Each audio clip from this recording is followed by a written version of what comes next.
Hello! Welcome to the stream. Hope everyone's having a good night. I know I'm having a pretty good night.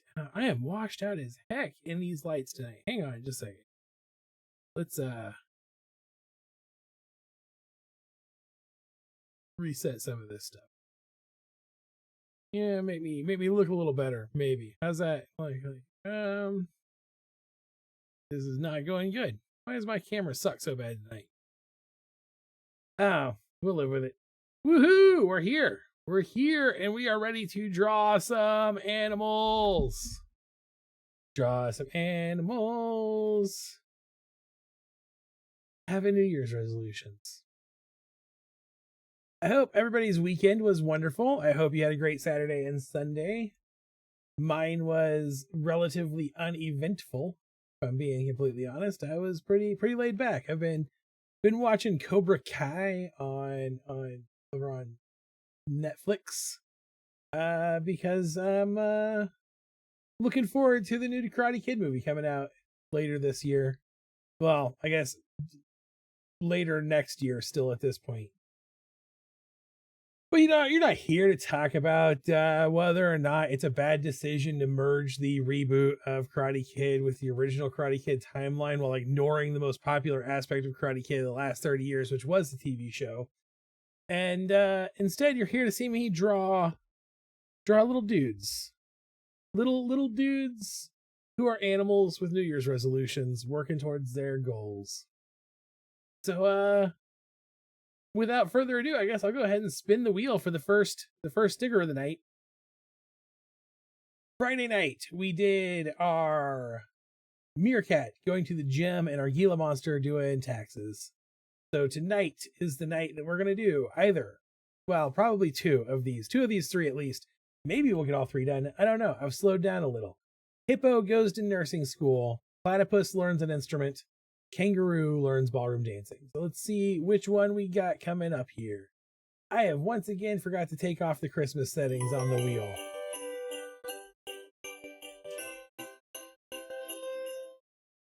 So, I hope you enjoyed the holiday music. Before we do anything else, let's turn that off. I'm gonna just real quick click customize, and we'll just turn off any of the sound effects at all. We'll just go back to none. Sound effects. It is still sort of the holidays. That's true, and they are not specifically Christmas sound effects. They're not specifically Christmas songs. But let's do a kangaroo doing its thing. So let's turn the wheel off. And let's update our currently drawing.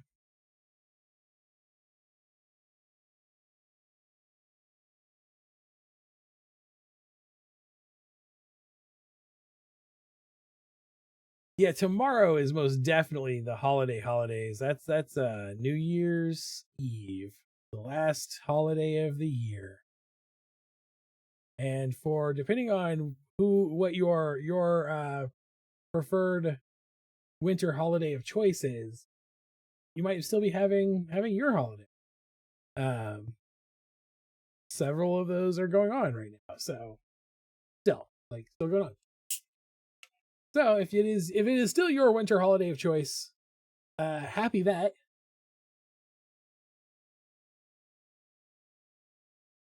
My winter holiday of choice is over a week ago.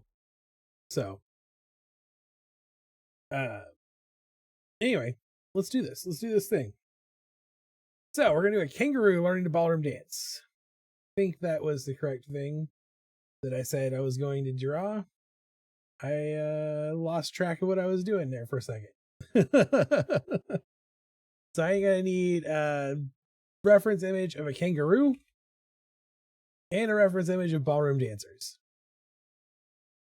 Those are going to be important aspects for all of this, right? Like that's the two aspects that we need. Put that on a shirt. Happy that. There we go. Yeah, if you're not okay with me saying happy holidays, then happy whatever.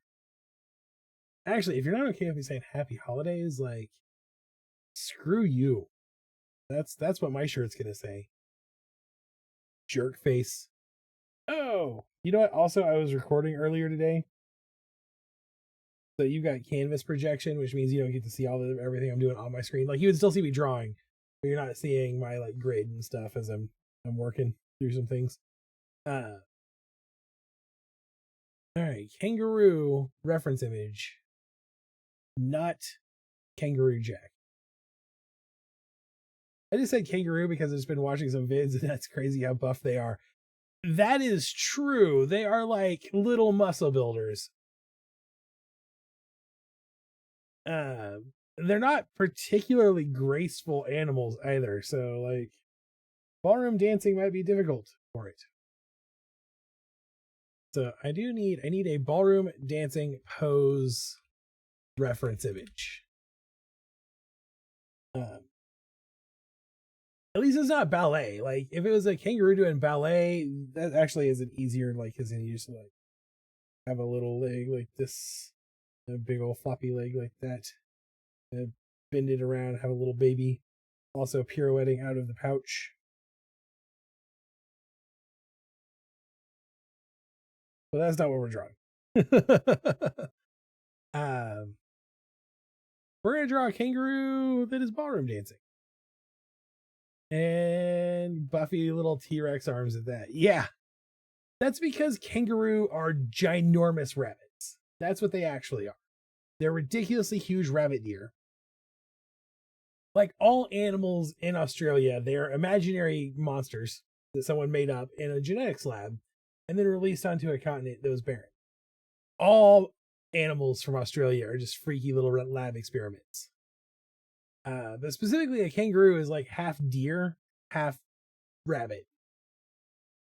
And I am not particularly like they are all the leftover bits. I'm not particularly adept or knowledgeable about Australia, but I feel like one thing I do know is I feel like I've been told. Let's say this: I've been told by a colleague from Australia that they actually hunt kangaroo the way Americans hunt deer. That kangaroo are their deer. They are like when you're like it's hunting season or we're gonna go hunting, they mean they're gonna go hunt kangaroo. So that's kind of what we're working with here. All right, so if I'm gonna start, we're gonna have. Let's bring this head back over a little more centered. One arm out. I'm gonna start by just drawing in a pose for ballroom dancing,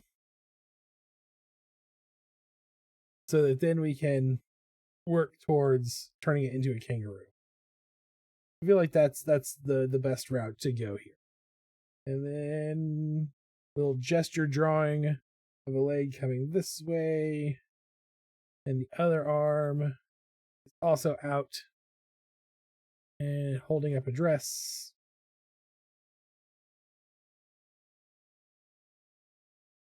Like so.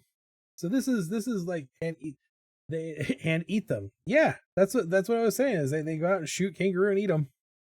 That's my understanding. That's what I've been told anyway. So this is the pose. And then there is a second person in this picture, and the second person's pose is basically the exact same, except for this arm comes down and wraps around this waist. But then it's the exact same pose. We're only going to draw one. We're only drawing one kangaroo. We're drawing Kanga, not Roo. That's where we're going with this. I said it. We're going to lean heavily into our kangaroo cartoons. And if you are a millennial who grew up in the United States, kangaroo cartoons are probably pretty limited to Kanga and Roo, or that one weird Nickelodeon cartoon that you only saw if you stayed home from school sick, where the kids had to wear the koala mask to go to Koala World. Anyway, the same one that I know what the weird lizards with the neck things are from. Okay, so let's see. How do we go about turning this pose into match a kangaroo body? That's the next step of this. So I guess it's pretty easy to go like a kangaroo head appears to be kind of like this. Again, half rabbit, half deer. So they're like a deer head with rabbit ears. That's where we'll start. And then they have pretty long necks.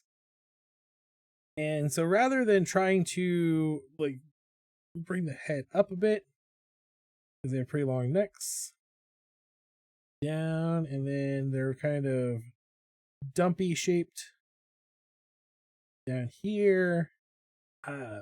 Again, if we were drawing a like, if our kangaroo had been going to the gym instead of our meerkat, this kangaroo would be jacked.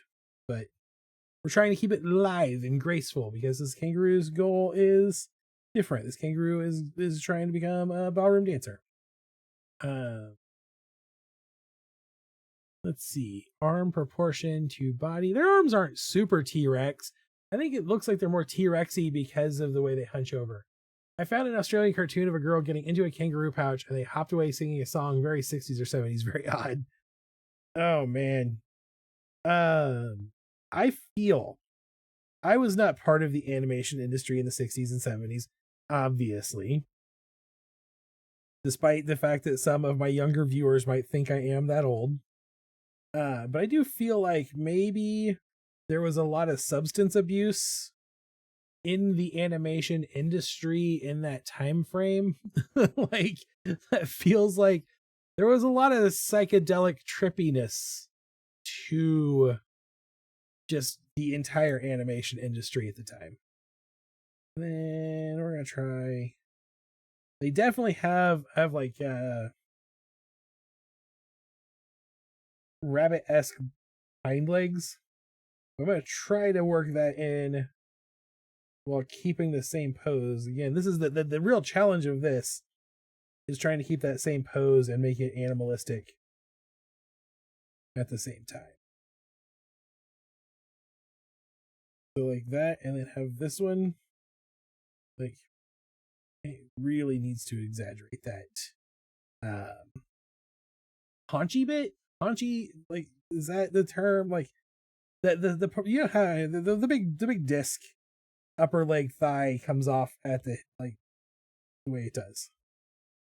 And then maybe we do the same exaggerated haunchy bit down into this foot and be down like this. You know the question I gotta ask myself: how many toes does a kangaroo have? To give them a bit of leeway, cartoons from any other country did seem pretty weird in those times. Cartoons from other countries often seem weird, especially if they haven't been Americanized. And this is the thing I don't think we give most people who are not super into the cartoon industry, like the cartoon world, if you will, watch like American cartoons and Japanese cartoons. If you're old enough, if you're like a Gen Xer of a certain age range, you might have also seen a lot of French cartoons that you thought were Japanese cartoons. But still, they're not in English, right? Like a lot of people when they think about it, they don't realize like non-English cartoons have to be Americanized. Obviously, they get to be dubbed over. So part of what they do with that, and this is something that Japanese cartoons are especially good at most of the time these days, at least, is not just dubbing the language in with new words like a direct translation. Like that's not a very common thing practice actually. Like direct translation is not. A lot of what they will do is they will rewrite the joke or the reference to try to make it make sense to the American audience more. And sometimes they're successful with that. and sometimes it doesn't work at all. One of the biggest like examples of when it doesn't work is when they're eating rice buns, bean paste rice buns in Pokemon, and Brock calls them jelly donuts. Like that's a thing that is a big part of a big joke in the world. What that means is a lot of shows that were already in English that but weren't for an American audience don't get that because they don't redub the show with American accents. They just do it with the original English dialogue. And because of that, you don't get an Americanization on those shows. You still get a lot of the euphemisms from that country. And I don't think as a society, we are aware as much as the differences in our societies between English, like America, the United States, and other English speaking countries. There's a lot of cultural differences. Like, we're not the same. Canada is not just America's hat, you know? Like, I feel like she needs a pouch inside her dress here. And maybe she has a little Joey. I don't think I'm going to give her a Joey. I don't think that's right, but I think she does need a pouch in her dress, like a dress pocket, if you will. This isn't half bad. Hello! How are you doing tonight? I hope you had a good weekend. This is not half bad here. This is actually, I'm pretty happy with the way this has worked out so far, considering this is very weird body shape for a kangaroo.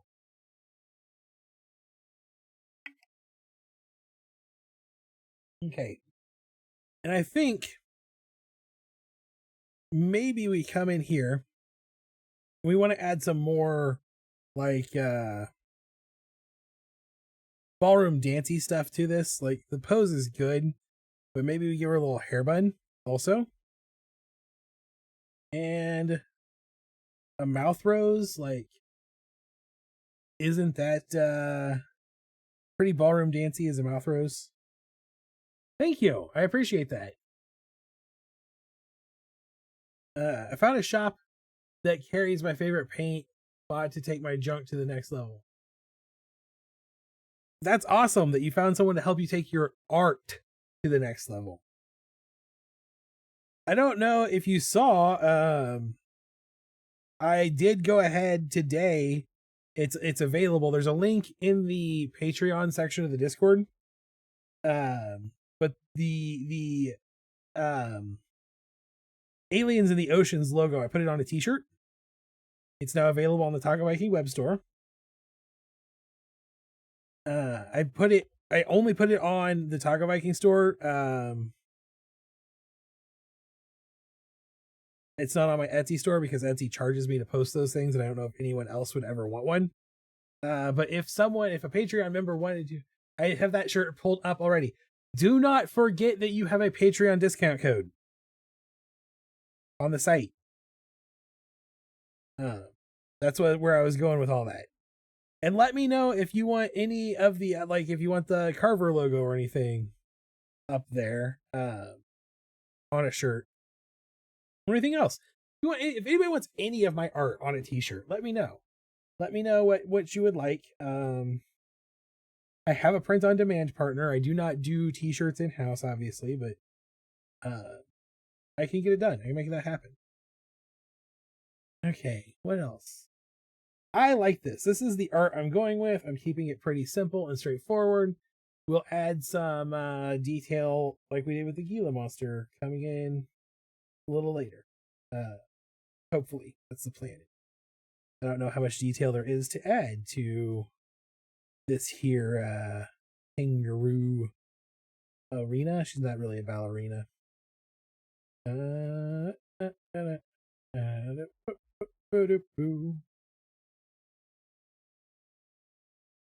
Bring this line around. Like that.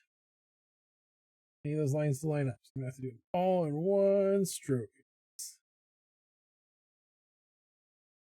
There we go. Yeah, I put that. I did that shirt, put it together. I didn't even do real like listing art or anything. I just knew you had expressed interest and didn't want to disappoint.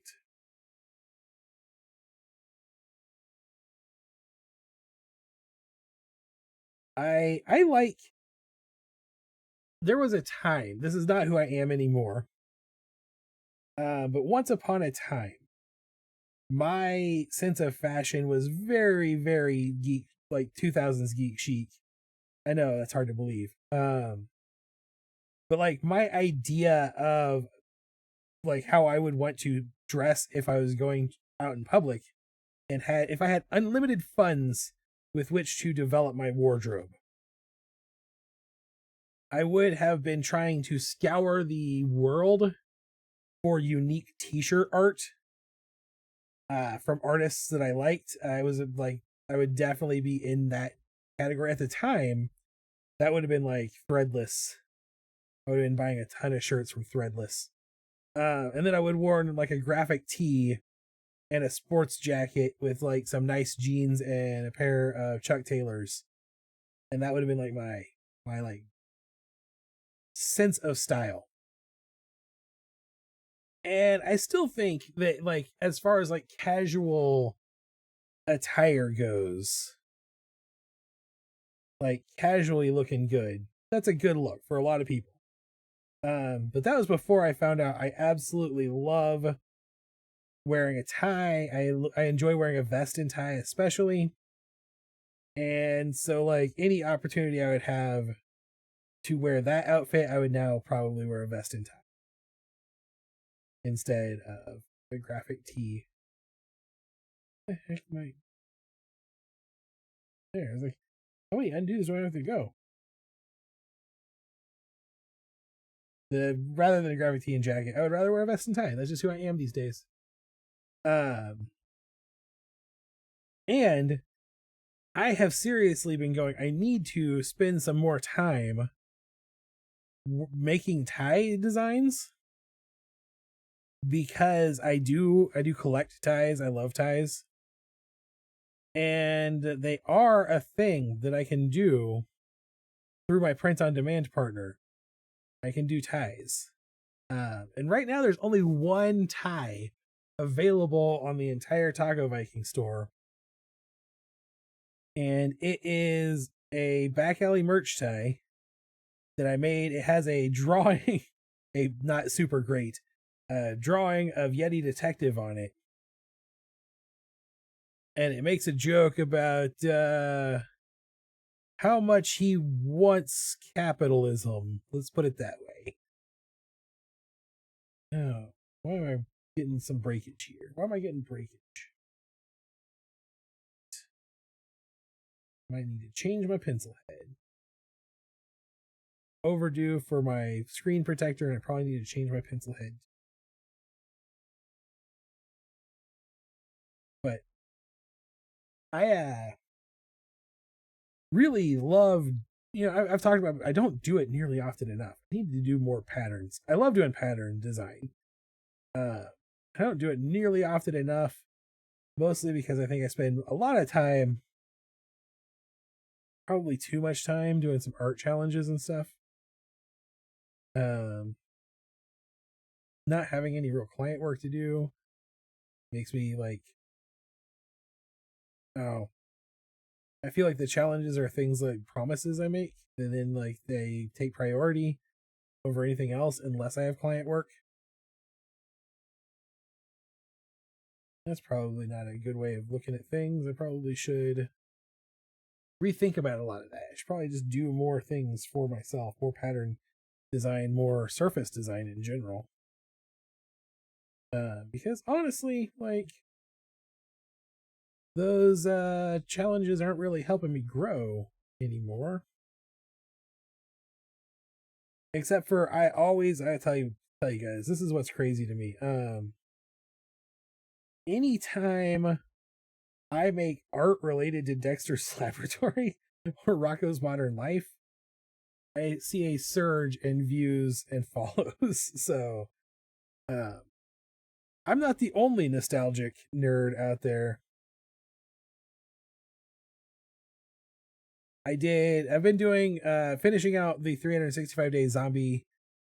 The first 365 days is the daily zombie. I'm finishing them out doing like a 10 styles, art cartoon styles challenge thing. And I posted one that was done in the style of Dexter's Lab. And it is the first video I've had that on YouTube in a long time that got more than 10 views in the first day without me having to like really scrub it. And it's got over 1,000 views on TikTok, which isn't a lot for some people on TikTok, but it is for people who create actual original content. That's almost unheard of. So it's pretty cool. Like I said, it never hurts, never fails that when I draw anything related to Dexter's Laboratory, it's gonna get a bigger audience of people. People just love Dexter's Laboratory.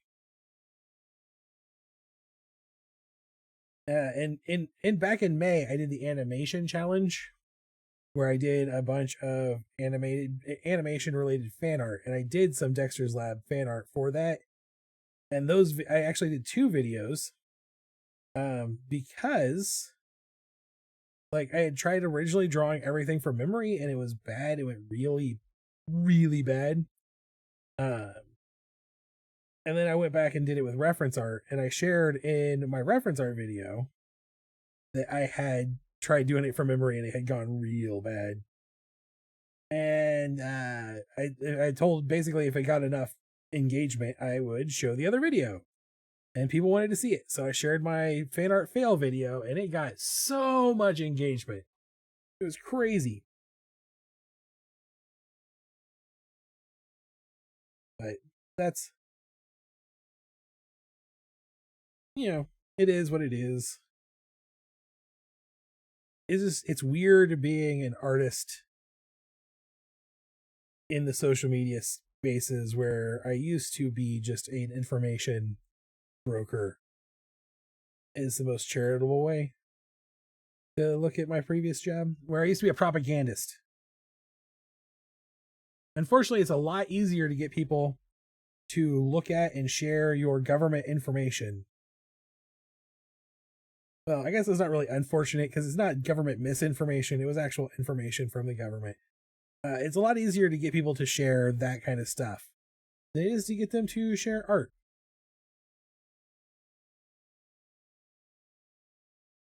And also, I got old and all of the platforms became TikTok and Snapchat, both of which are platforms that I don't really like.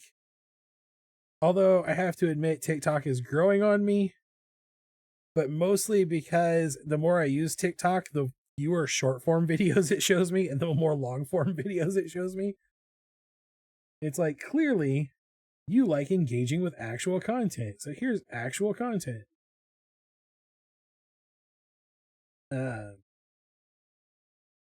And I feel a little bit like YouTube actually punishes you for having original content. The more work I seem to put into a YouTube video, the less engagement it gets, fewer views it gets.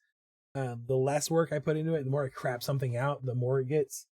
And I feel like I don't want to be part of that system. I don't want to be continuing that system and contributing to it. It actually makes me pretty angry that is how it seems to be working. And I feel like that is the exact nature of YouTube in general these days. The crappier your stuff is, the less work you put into it, the more you crap it out, the more likely it is to be appreciated. And that's why I did not like TikTok for a long time.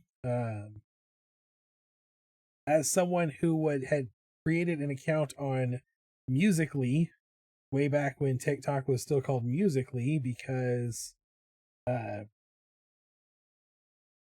Gary Vee basically had pointed out it was going to be the next big thing, and he was very right.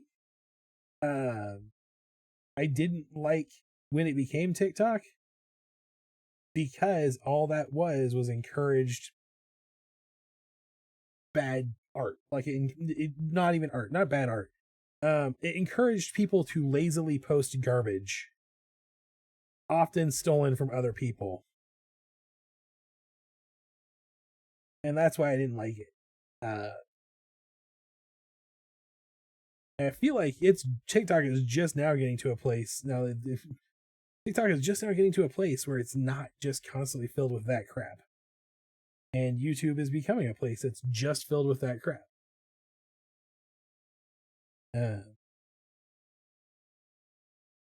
But again, that could also just be my algorithm.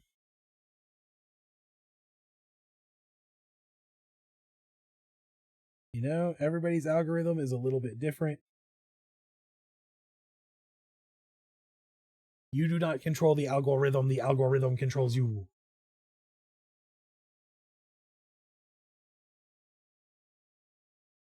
Again, I'm just trying to draw in her little haircut here and add some dynamic line artwork, dynamic line here. Definitely was something that with the meerkat, I didn't do a lot of dynamic line art, and I'm going back and redoing a lot of that because I just didn't feel like it felt as just, I don't know the word is here I'm looking for here is it didn't feel, it felt flat and lifeless.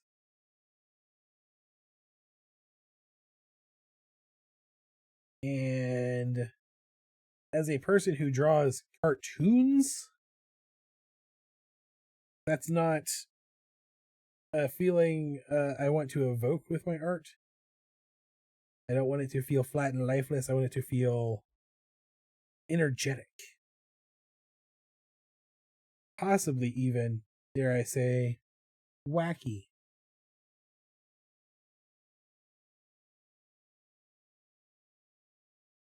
Oh, I don't know. There's a lot of stuff just going on in my brain. I'm clearly, just so everyone is aware, like I'm gonna be completely transparent and open and honest here.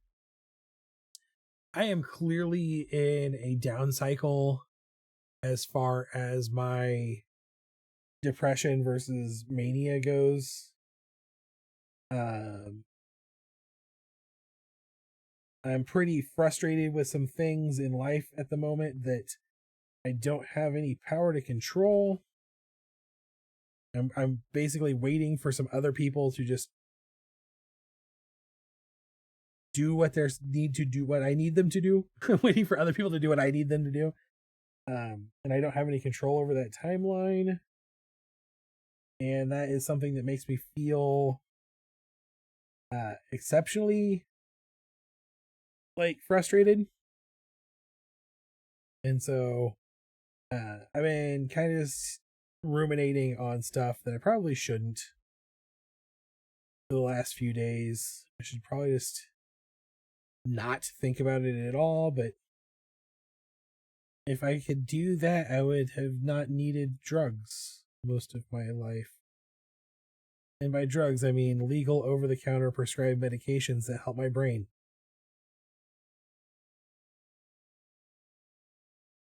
But that's where I've been kind of at lately, is just this little down, little, and just frustrated. And it's one of those like situations where you just gotta accept what you can and can't control and move on. Live with the world the way it is. Not a lot you can do with things that are out of your control.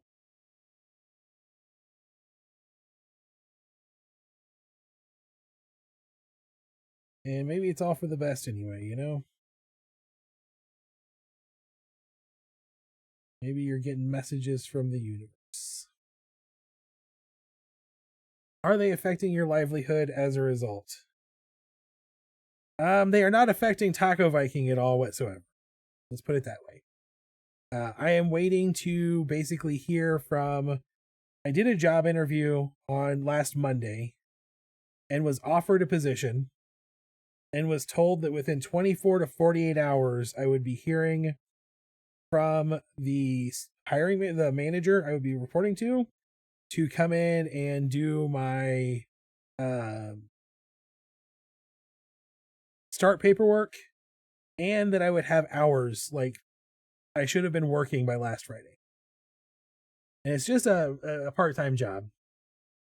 I wasn't going to name any names. It's just a part-time job, so it's not like it's the end of the world. I'm not going to starve to death in the street or something. But I still haven't heard from anybody. It's been over a week. I still haven't heard from anybody. And it's one of those things where I'm sure it's the holidays. I'm sure there's a lot going on. But it is the type of thing that triggers a certain instinct in me that has me going, this is not going to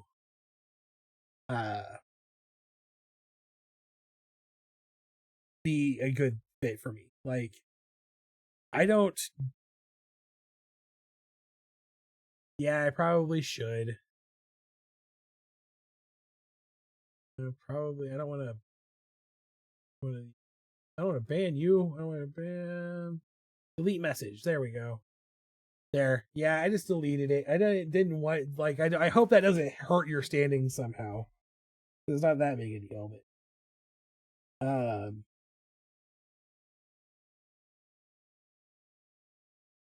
this is one of those things that I see as kind of a respect issue a lot of the time. And I'm sure it's not intended to be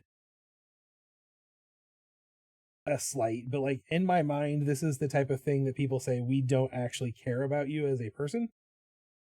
We don't care that we are affecting you as a human being. And so it's a thing that, and this is me. This is my, I don't know in the Twitch community. I don't know how it can affect standings. Maybe it keeps you from being able to get a credit card someday. I don't know. No. But yeah, this is one of my weird hangups. Is just like inconsiderateness is what it is. It's 100% inconsiderate.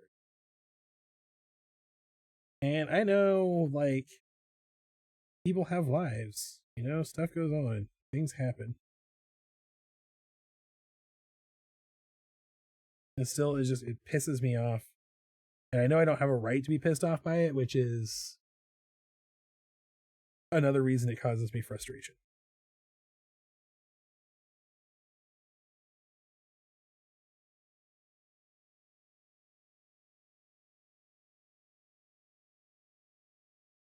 And it reminds me of, how I'm not as successful in other ways as I thought I would be.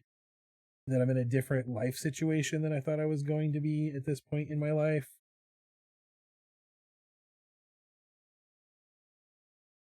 It's all bad brain. It's all jerk brain stuff,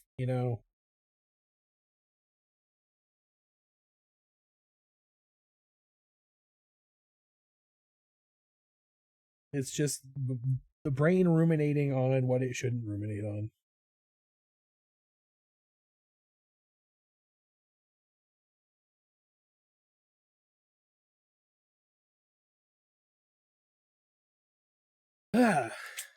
Yeah, I don't need any more credit cards either.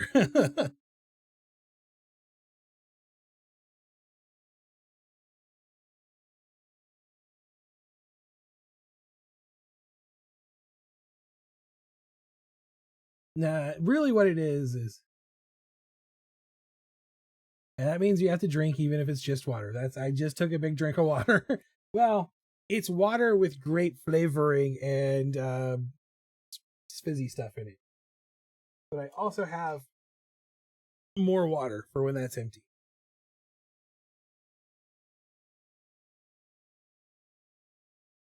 Oh, you mean in the drinking? Yes, drinking game. Yeah, definitely. I'm being mean to myself. Time to take a drink.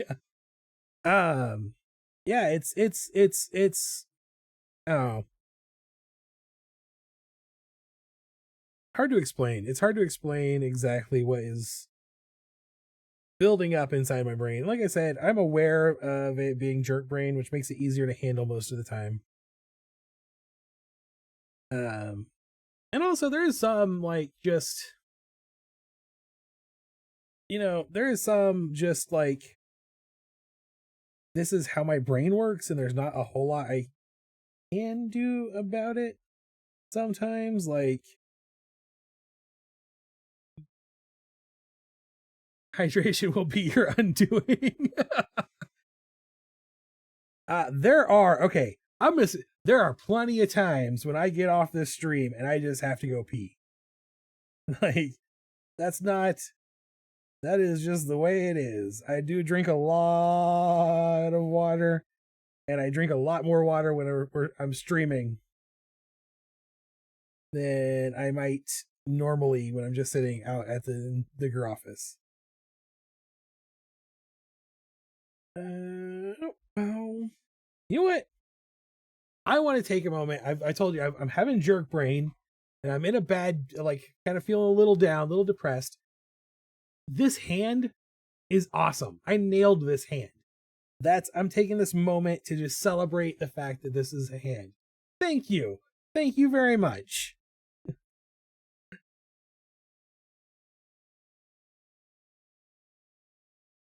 Oh.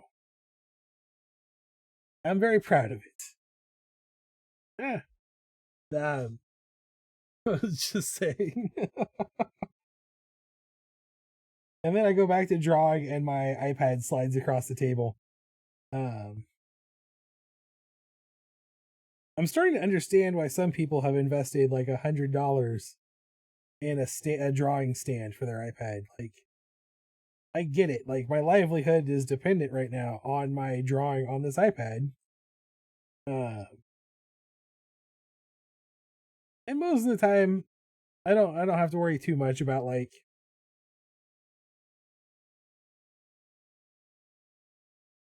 most of the time it's fine. Like, most of the time it's a great experience.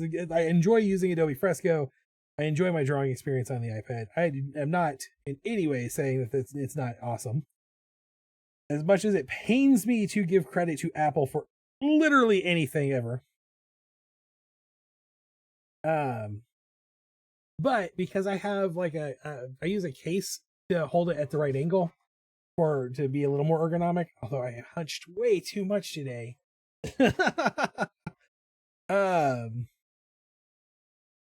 Every once in a while that case will slide across my desk mat. And I know some people who have invested some serious money in a really high-end like art board for the iPad. And when I first started drawing, I was like, I can't imagine drawing on the iPad specifically. I was like, I can't imagine why I would ever need to spend $100 on something to hold my iPad while I'm drawing. And nowadays I'm like, you know what?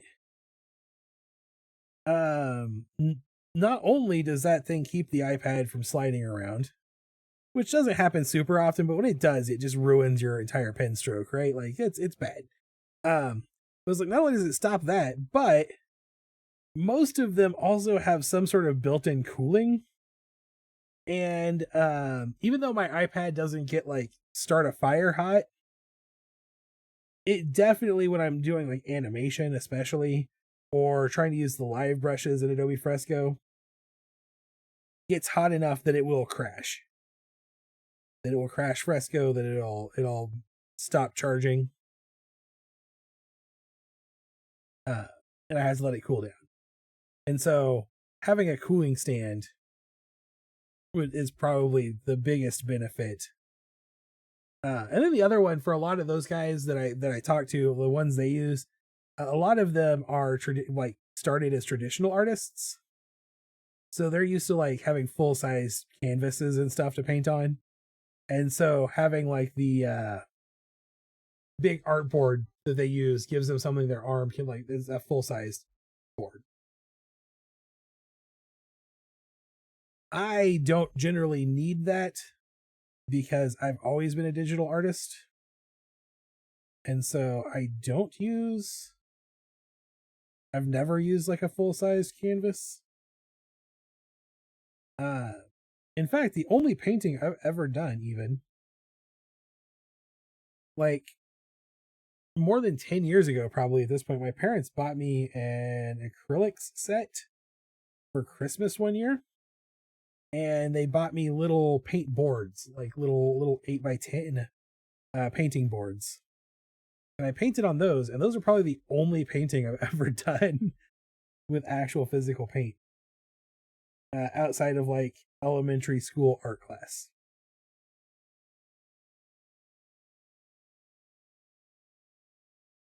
So I did last summer. I did a lot of work with paint markers and alcohol markers, and I really had a lot of fun with that. I'm probably going to do some more of that at some point when I have figured out how to make the most of my time.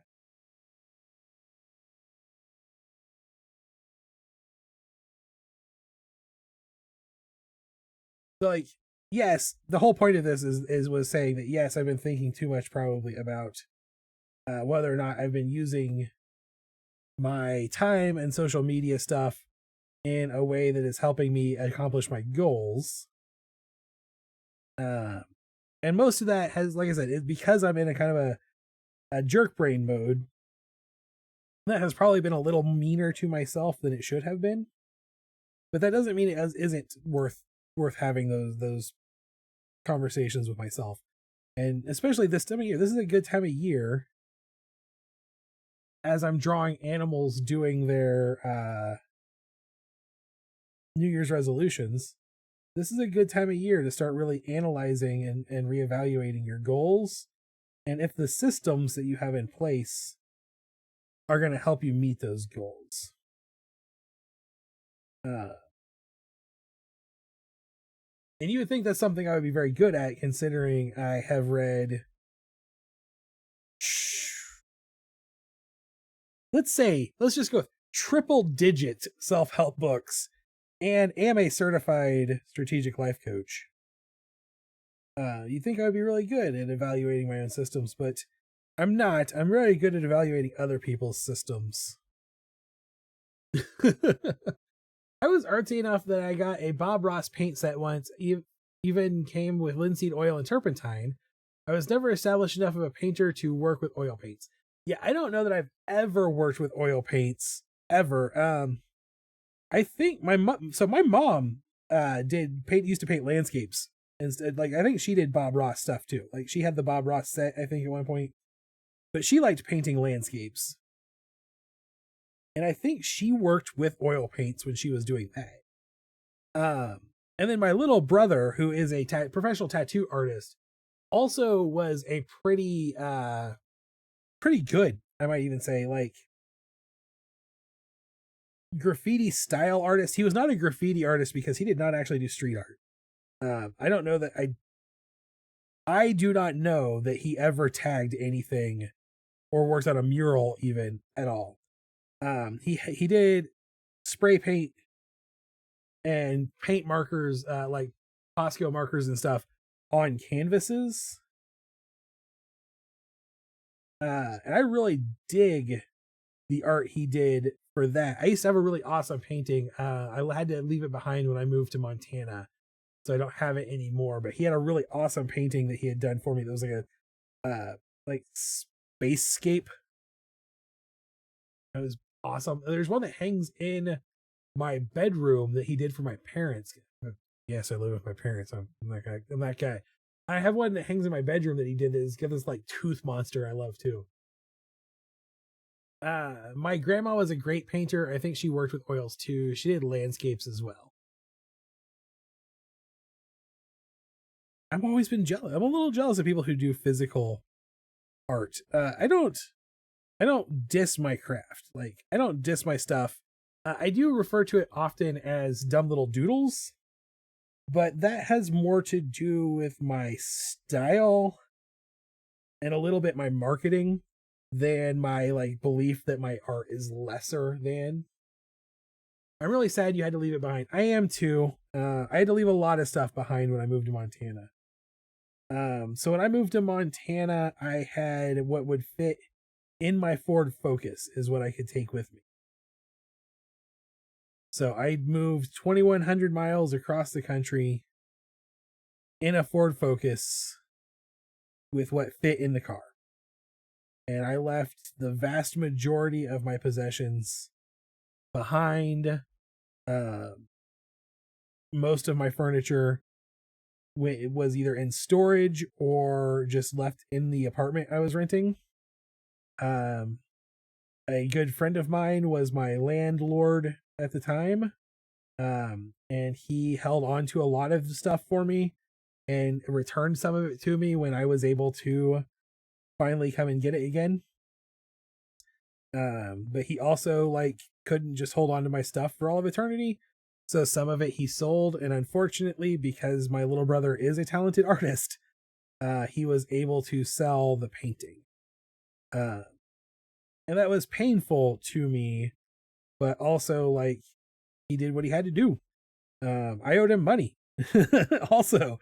And like I said, he returned a lot of my stuff to me. Still, I don't want it to like sound like he was great to me. But he had family and he had bills to pay. It is sad that I no longer have that painting. I wish I did. But I also know that the person he sold it to wasn't just like some jerkbag, was a person who just genuinely just appreciated the painting and was trying to help out with bills and was like, I can buy this painting. So like that is, I do not even have a picture of it. I don't think. I don't have a lot of pictures. If I'm being completely honest, I was a person who loved to take pictures, but there aren't a lot of pictures of me. First of all, I should start by saying that, like, there are not a lot of pictures of me between like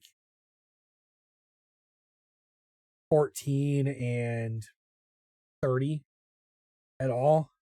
And I was definitely, and still am to some extent, one of those people who was like, I never think to take the picture of the event going on. Like, to me, art, like taking pictures, taking photography was kind of a type of art. Like, I went out to take pictures of stuff. And so it wasn't just a thing that I just took pictures a lot of the time. And I regret that too, because again, that's just, I have a lot of stuff that I just don't have pictures of now.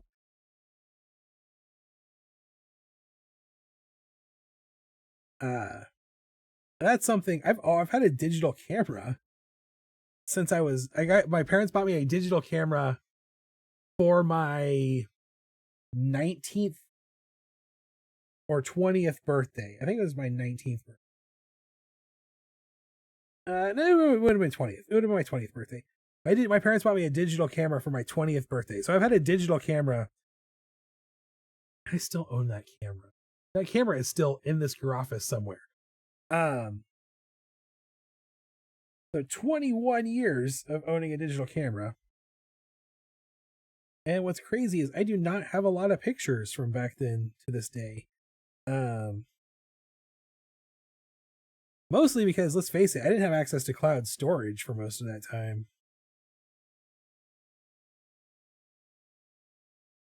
And that's a big deal of how this is. So here is the problem of the like 2000s to 2000s teens with pictures. I just had this realization. So like, my dad recently spent a lot of time digitizing like 4 terabytes, like thousands and thousands of pictures. Like, he spent years digitizing all of his photos, and he still had them all because he had physical photos in boxes. And if you have pictures from after a certain period of time, they're all in the cloud, so you basically have them forever. They're backed up everywhere. But if you have pictures from a digital camera from like 2006 to like, let's say 2013, 2014, 2015 even, like, that's this area where they might not have gotten backed up and you might not have physical copies. So they were easy to lose. There's a lot of lost photos from that era, I feel. At least that's true for me.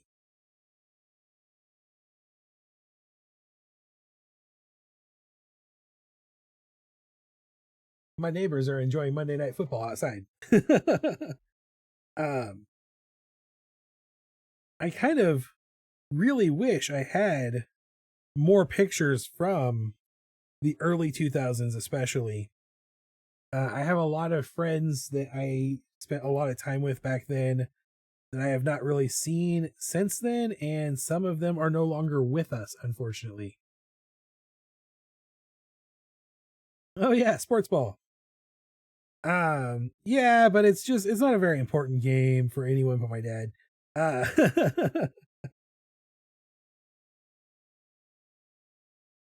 the two teams that are playing, one of them is like number one in their division and one is like the last place.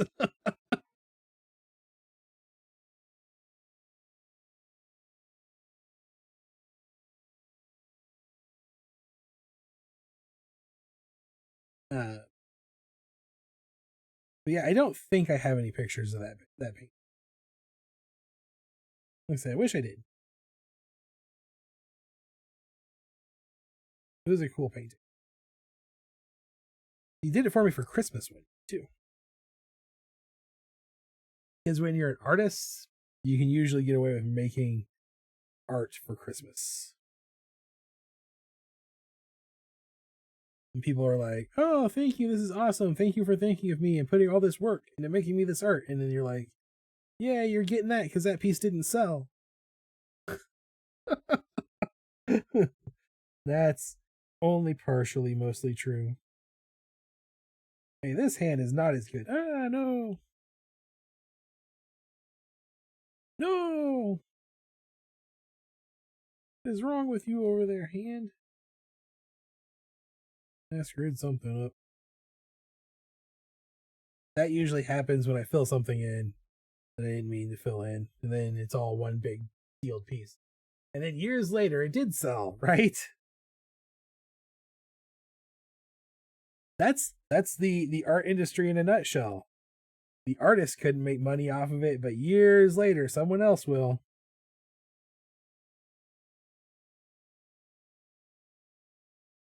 The art industry, the music industry, writing industry, just creatives in general, someone else will surely profit off of them. Where did I leave? Oh, yeah, you gotta draw the rest of the arm there, man. Before you fill things in. Crazy.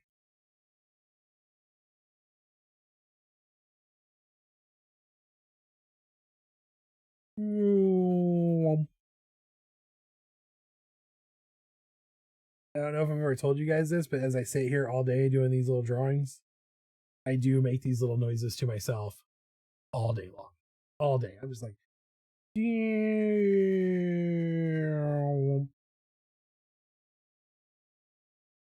just part of my process. I can't doodle without noise. All right, I'm gonna come in. I'm gonna do a new layer here. I want a nice tight pencil. We're gonna go. This is the back of the hand, and this is coming down. That. And so this can definitely stretch around like that. And maybe we'll go ahead and bring in some. Okay. Now I know what I'm drawing. Over the weekend, I finally sat down and started learning crochet. That's awesome. How's it going? Did you get yourself some patterns, or are you just trying to work off of some YouTube videos showing you the basic loop? And I don't know the terminology for crochet. I kind of know the terminology for knitting, but it's not the same.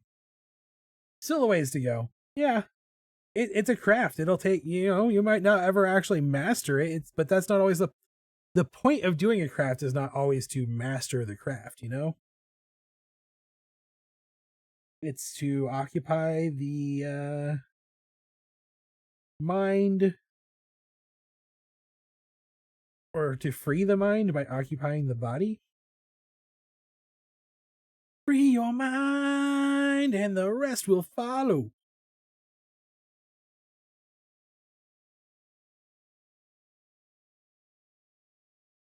A lot of the times, things that I do, even drawing for that matter, is like more about occupying to clear the mind. Videos, learning the stitches, that's cool. I know some avid hookers, so it is definitely a craft that the people who I know who got into it are super into. Like, crochet might be a little all-consuming, I think. I plan to use it to distract myself for the next year's edition of Dumpster Fire. Yep, that's kind of what I'm trying to do.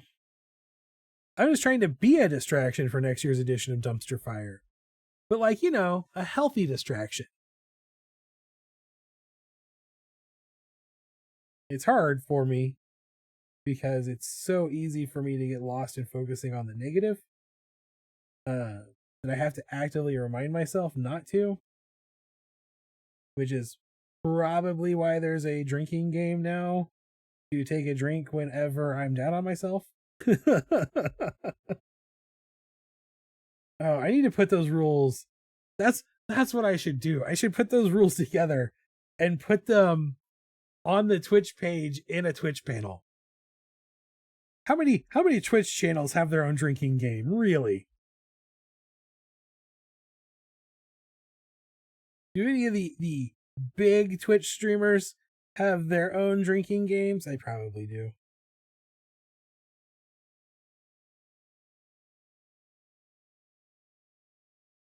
Also, a lot of my audience is very young. Oops, I forgot. You cannot. That's all one line. You cannot trim a vector line that crosses itself in Fresco because that's all one shape. So it doesn't have break lines. Some of my coworker friends crochet. One is majorly into it. And here's the thing: is crochet is a cool hobby in my mind, because crochet is definitely a thing that, like, in the 90s, no one would have been like, yeah, crocheting's a big hobby. Everyone like, that's an old person hobby. like definitely 30 years ago, we would have been like, that is an old person hobby. That is not a thing that anyone under the age of 50 does. Although my mom has been an avid crocheter my entire life, so it's not entirely true. But like, we would have been like, it's not a common young person thing to get into. But that said, all of the people who sell crocheted, not all of them, a lot of the people who sell crocheted goods, like at the market, are like not just young, like 12 or 13. It's crazy. And they all seem to really enjoy it. They love it. Especially the making of crocheted stuffed animals. She's even made characters from Outlander. Yeah, the crocheted plushie market. I guess it would actually the crocheted plushie market, pattern market. The people like the crochet plushies is a huge thing. Like, people love making them. They love collecting them.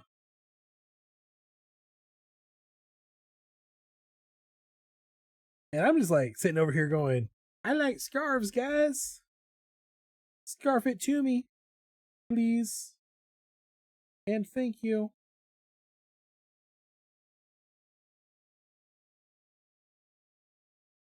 I actually just got a scarf added to my collection. I went into bed the other night and there was a scarf laying on my bed. It was a brand new scarf, just finished being made. I also picked up some kits from Dollar General to be starter projects when I can think to manage them. Yeah, those little kits can be cool. I will say this though, don't get addicted to the looms. I've known more than one person that has gotten like the term. I feel like the term addicted is used too often. Like I've known some people who seriously like spent enough money on the loom kits to have a problem. I'm just skipping the midlife crisis and went straight to old people hobbies: tea, gardening, painting, thrifting. There you go. Um, I feel like this is so I'm in my 40s now, so I should be having a midlife crisis. But honestly, I don't feel like I ever resolved my quarter life crisis, you know, the one you have in your 20s. I feel like I'm still going through that. So it's like hard for me to be like, yeah, I'm having a midlife crisis because I feel like I never finished my quarter life crisis.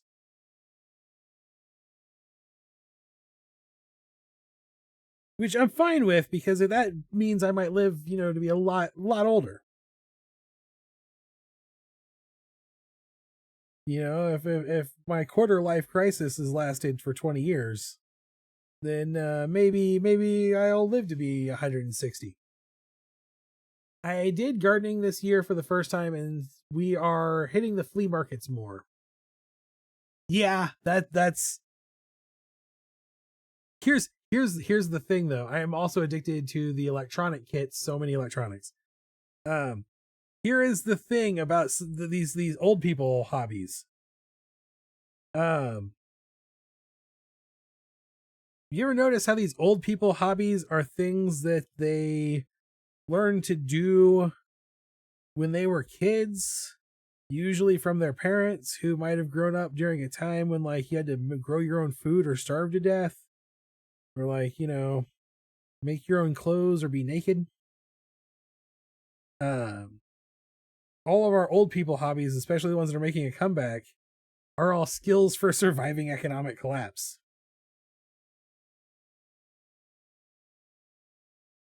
My brain has a midlife crisis weekly.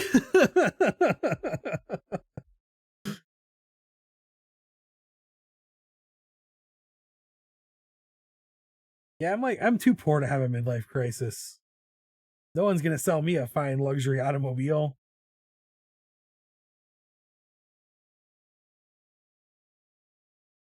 Although, I guess I did literally quit my job and move halfway across the country right before my 40th birthday, so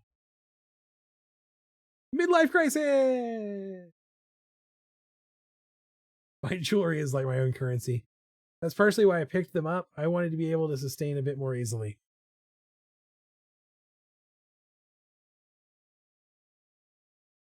Yeah, unfortunately, like it's hard to grow enough food these days to be fully sustainable. But like that is why like canning food has made a comeback. You know?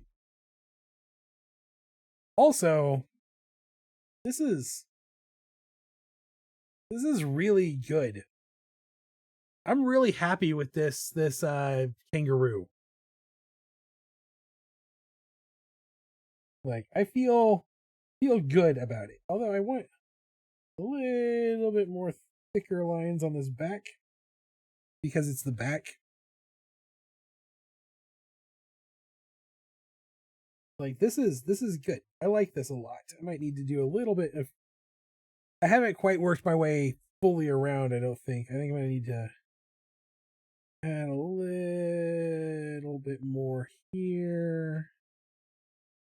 Uh I think I thickened my lines out more and more as I went along. So some of the lines I did at the beginning of the stream are a little thinner now. But that's okay. That's just a matter of going through here and thickening some of them up.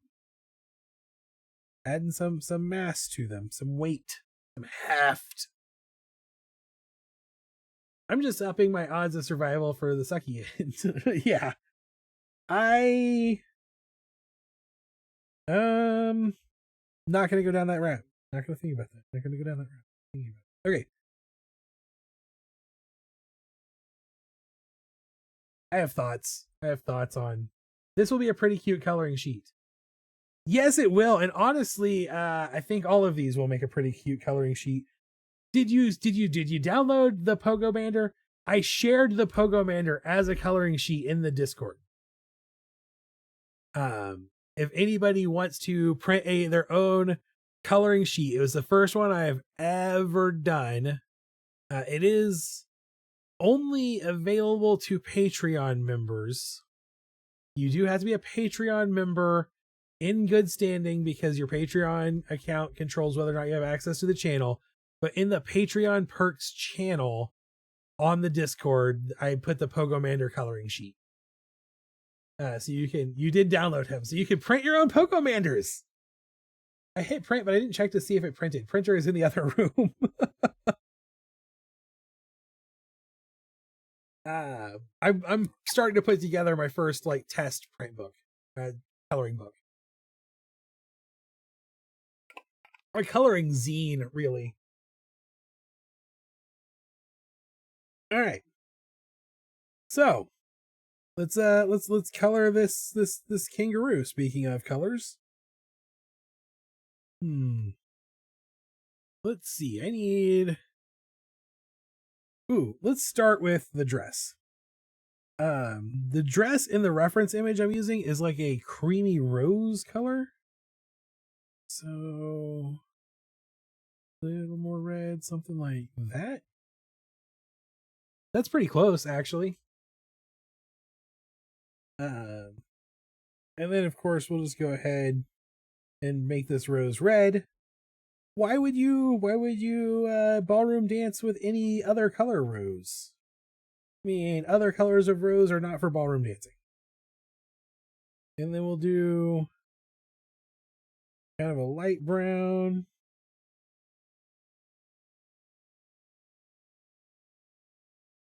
Honestly, the creature I did for today, the Vila I did, which is out on the social media platforms, I thought the line art for it would also make a pretty good coloring sheet. And then let's go with just a goldish brown, kind of blonde bun here. So there's our flats on the color already. It's a good, this is a cute picture. I like this picture quite a bit. And we'll do desaturated entirely. Nice neutral 80 gray. And let's do some shading now. So right here. Turn around for you. Bloop. And like that. Bloop. Bun in the back. This kangaroo is a bun head. And there. Oops. Actually, no, that's not what I wanted. I wanted it to go more like that. There we go. A little bit up here. Oops. Something wasn't closed. Something wasn't connected. Everything's got to be connected. Also, I think it would be better if that came from there. Ooh. I was getting ready to sing. As long as we've got each other.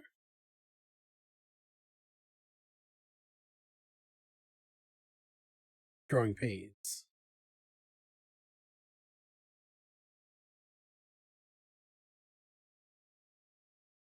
Growing pains. TV show that started a guy before he went insane. As far as we know.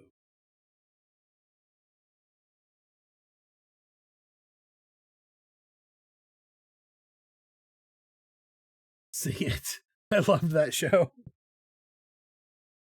That's about as much of the song as I can remember fully to be able to sing.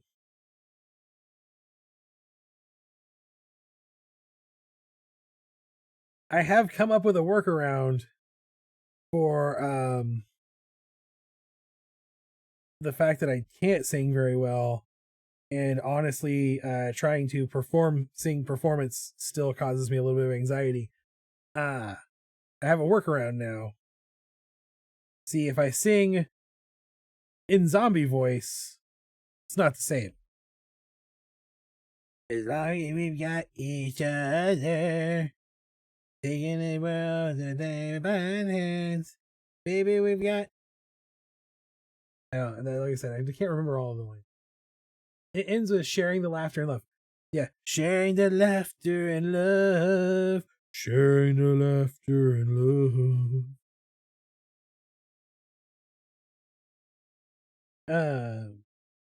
I feel like the 90s ruined theme songs, because I feel like in the 90s a lot of our theme songs stopped having lyrics, and then they just don't like really. Honestly, in the modern world, TV shows don't even generally have theme songs anymore, because they know they're just going to get skipped on streaming anyway. So why bother? And the shows that do have theme songs still are all very instrumental. Off subject, it sounds really windy outside.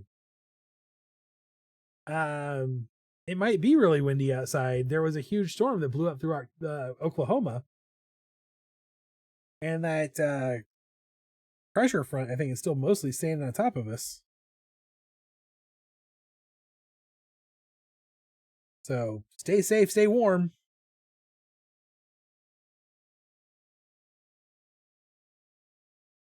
Now, if you mean it sounds windy outside here, that might mean my microphone needs to be adjusted. We are in a wind advisory. I wonder if I am. I'm 30 miles away. I might not be. Wind advisory for Springfield, but not for me. Haha.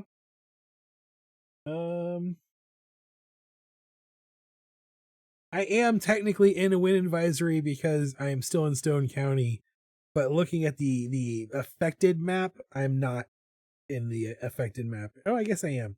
I am barely in the affected map. I am in a wind advisory. Today was the last warmest day for a while. Yeah.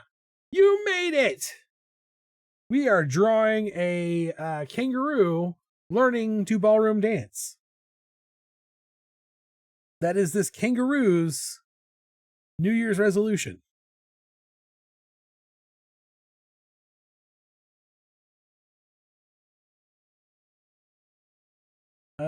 Also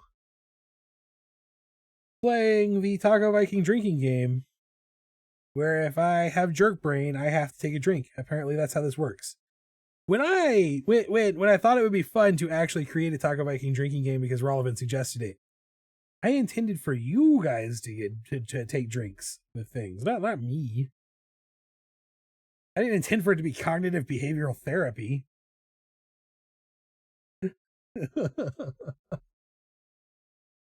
Oh my god, I got 2 trees cut on my property. I'm so glad they're on the ground already. Yes. Because we took Chunderbutt and Glumphalump for a walk the other day, and there were all kinds of branches on our roof. Not like big breaking down the building branches, but just like, you know how you get those little loose branches that come down? The roof was just like covered in them. Actually, maybe if we get some wind tonight, those will get blown off the building. I don't have to worry about it. We'll have to go climb up onto the roof and get those branches off. Because that was on the to-do list for this week. So, Yeti Detective, how are things out on the East Coast? Are you keeping it trial?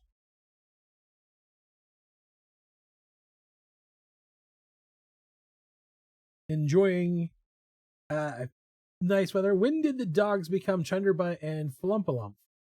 The Galumphalump.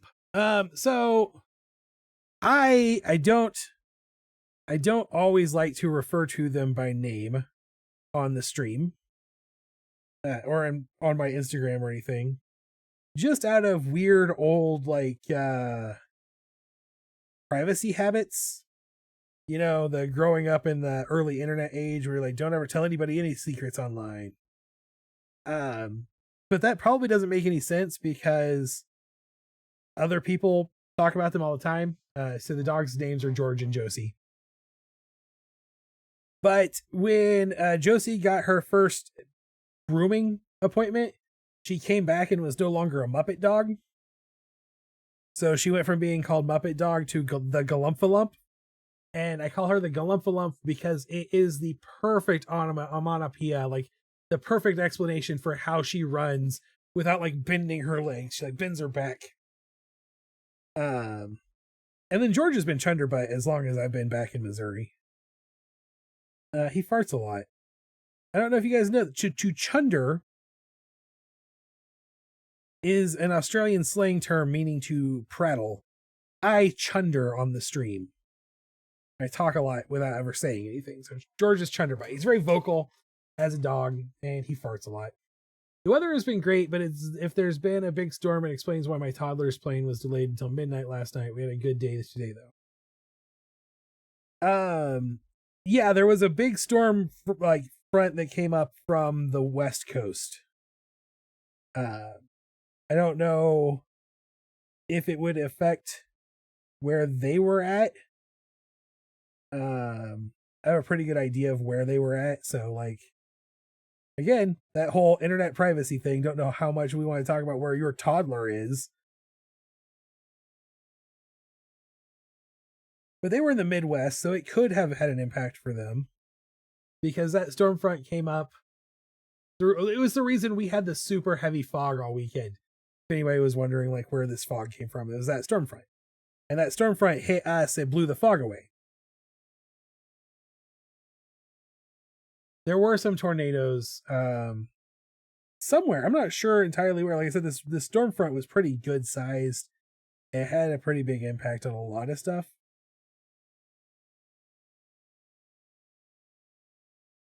So it very well could have been the reason that their flight was delayed.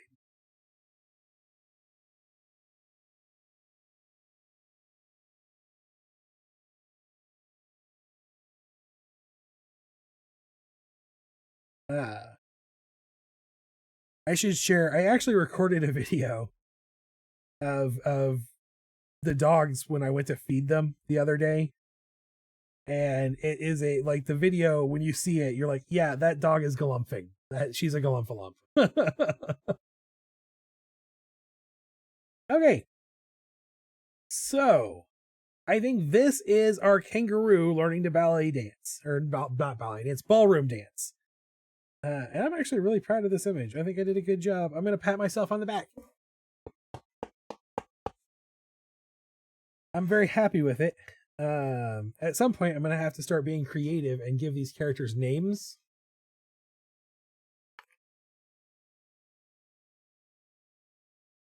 But I'll do that in my spare time. So that means it is time for us to bring back the wheel. We only have 2 additional stickers left. Reverse jerk brain. Throw a drink out the window.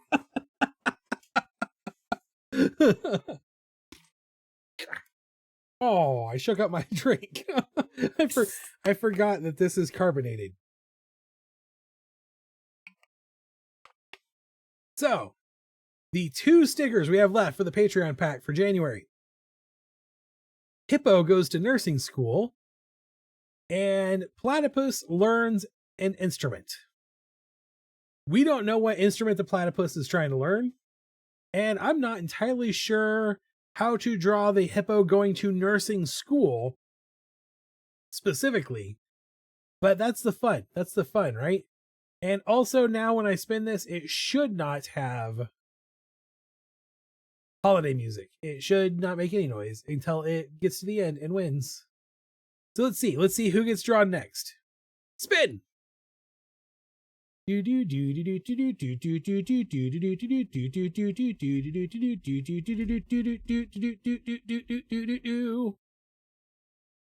learns an instrument. Platypus learns an instrument. Although that said, Platypus learns an instrument.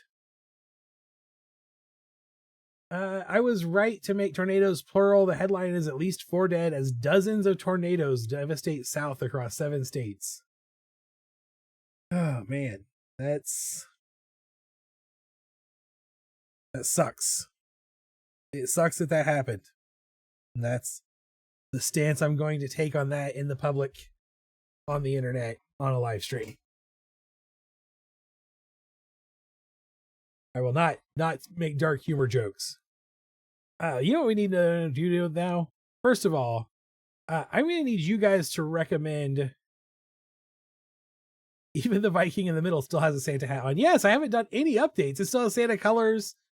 I have to fix that. I will fix that before Wednesday. Wednesday, we will be in a new year and we will have a new year, new fun times. I didn't realize how far stretched the tornadoes were. Yeah. So I am going to look up some platypus reference art, because I can't just rely entirely on my vague memories of Perry the Platypus to be able to draw this. While I'm doing that, I'm going to need everyone to get in the chat and make some recommendations as to what musical instrument they think this platypus should learn in 2025 as part of their 2025 New Year's resolution. Because obviously the instrument's going to affect the pose, because we could definitely have a cool rock star pose, all Scott Pilgrim versus the World, or maybe like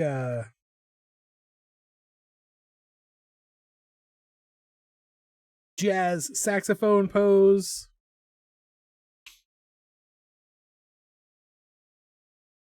How fun would it be if he learned to play the floor piano mat like one from the movie Big?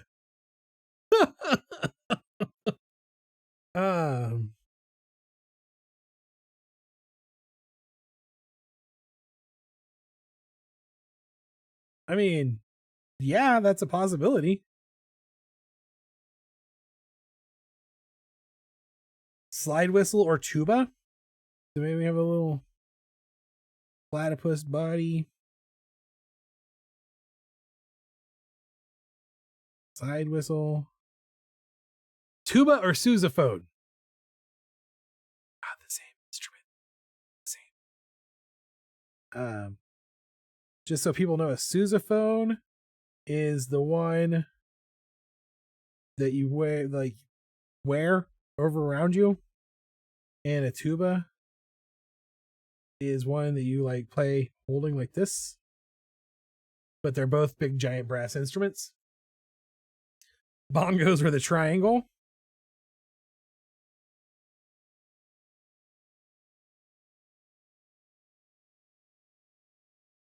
The resolution is just to play an instrument. The triangle is probably the easiest one to learn. I just looked up how you spell sousaphone. Yeah, named after John Phillips Sousa. Not to be confused with a sousaphone, which probably looks something like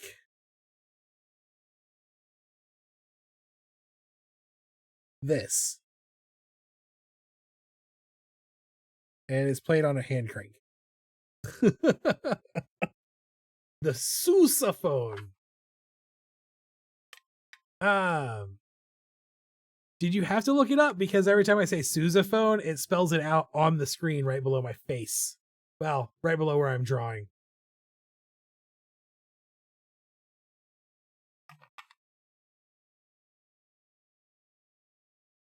the robots that translate my speech into written text know the word sousaphone. Hey, so not the sousaphone.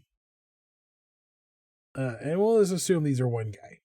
I'm gonna draw this thing if we get there. So we've got guitar, floor piano, saxophone, pipe whistle, bongos, triangle. Now, here is my thoughts on the situation. The two that I think are the funniest to draw are triangle or slide whistle, right? Like those have all of the humor of harmonica and a harmonica.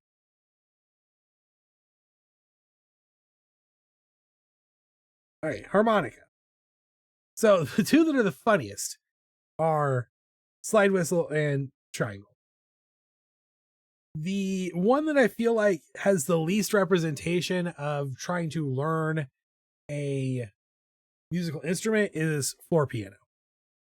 But also, nice 80s reference. Kind of like the idea of a platypus looking confused, holding a triangle and a little mallet staring at sheet music. Again, the funniest possible explanation, right? The one that is probably the hardest to draw is either guitar or saxophone, because those two instruments have a lot of moving parts, a lot of detail work. I'm gonna warn you, if we go bongos, this platypus is probably gonna look stoned. I don't know how I'm gonna to draw a platypus playing the bongos who does not look stoned. That's just the way my brain works. And any platypus playing a harmonica is 100% also going to have a vest filled with harmonicas, because I am a fan of Blues Traveler. So, that said, how's everybody feeling on their lead? Are you thinking funny? Or are you thinking cool? Or are you thinking like cartoony as heck? Because honestly, sousaphone or harmonica are going to come in pretty cartoony. Bongos is going to come in pretty cartoony. It's hard not to look cool while you're playing a guitar. Like that's do you want a platypus learning to play a musical instrument to be cool, or a platypus learning to play a musical instrument for the love of the instrument? That's the question we have to answer ourselves right now. Or maybe a harp.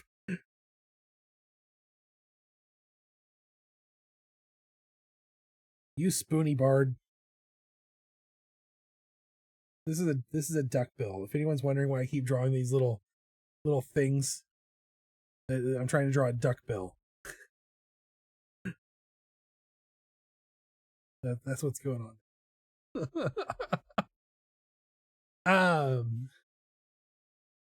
I'm not gonna lie, there's a good chance this art will kind of be heavily influenced by like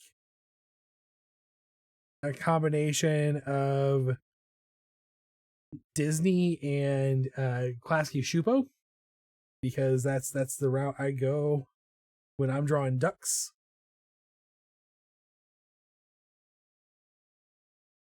I do appreciate Phineas and Ferb, but I'm probably going to try to avoid doing too much Perry the Platypus-esque art here, which feels like to me Perry the Platypus definitely probably. I bet he's played an instrument. I bet we're gonna rule out right now. I'm gonna look it up. Perry the Platypus playing an instrument. I'm gonna look it up and see if there's any references. He has played the banjo. He's played guitar. He's played piano. So right there, I'm eliminating guitar and piano, because I don't want people to look at this sticker and go like, is that a Perry the Platypus sticker from that one time Perry the Platypus played banjo? That looks like it. That looks like all of the instruments that I guess I could actually look and see if I can just find Perry the Platypus playing the saxophone. Now, I probably am going to, I'm just actually going to go ahead and say this. It doesn't look like he did, but I'm going to say, I'm not going to put him on playing a saxophone because it's hard to play the saxophone in a cool way without wearing a trilby or a fedora. Like the blobfish. The blobfish jazz saxophonist, you know, is already rocking that saxophone, wearing the trilby, and if I put a platypus in a trilby, again, people are gonna be like, why does this look like Perry the Platypus? Is this Perry the Platypus that you're drawing? And that's not what we're going for, so we're going to eliminate saxophone. I don't know the exact name, but the one that's like a xylophone but more bars and the 2 ones, I think it is just a xylophone, isn't it? Big xylophone.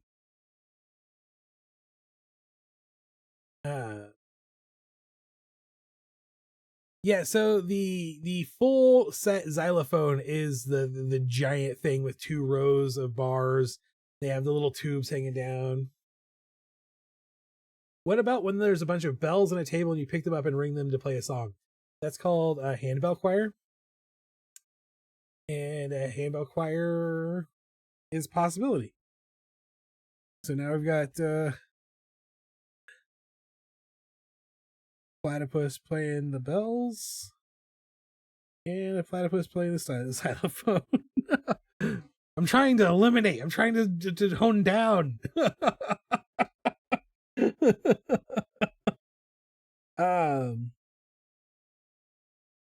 So yeah. I'm not going to draw the like 16 bells that it takes to do handbells. I didn't know if his official sized one had the same name as the one we had as kids. Yes, so I guess the toy xylophone is specifically called a toy xylophone. And there's actually like the really, the really big ones that you like would step on or bong, like you have like giant versions and they had the mallets like chained to them in the playground. That's called a playground xylophone. So that's, at least according to my very quick Googling, that's what I'm gonna go with there. My quick Googling says that's the truth. I don't know if it is true or not. But I don't see another name for them. Oh, what's the biggest xylophone? Actually, hang on. It appears that perhaps, let me pull up some Wikipedia. Wikipedia xylophone knowledge. Wikipedia xylophone knowledge. Xylophone might be like a classification of instrument. You know, like there might be like a tenor xylophone or alto xylophone. Like drum is a classic. Like there's a lot of different types of drum. Percussion instruments, I feel like they're like that sometimes. I didn't know. A xylophone is a musical instrument that is part of the percussion family. It belongs to a group which is often called pitched percussion or tuned percussion because it can play different pitches. Blah blah blah blah blah blah. Modern orchestral xylophones developed from xylophones found in Africa and Asia. Yeah, mariba is a kind of xylophone. Okay, so there are xylophone itself appears to be a classification of instrument. So like different types of xylophones include a vibraphone, which might be what you were, is the one you actually play with 2 mallets in each hand. You play it with the 4 mallets. And another one that is a fun word to say is the glockenspiel, is a type of xylophone. If only we were so literal for naming everything as xylophone. Right? So I think specifically the one you were talking about is a vibraphone.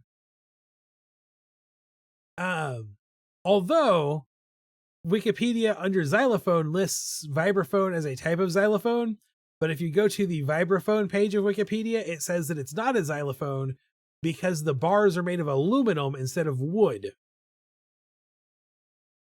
And I don't know how important that is.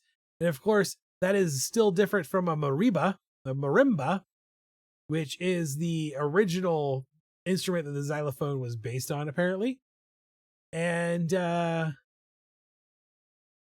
tubular bells, which is tubes that you beat with a drum that stand upright and you play them like a xylophone.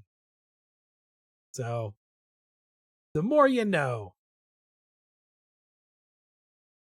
Gloria Estefan said it. Turn the beat around. Love to hear the percussion.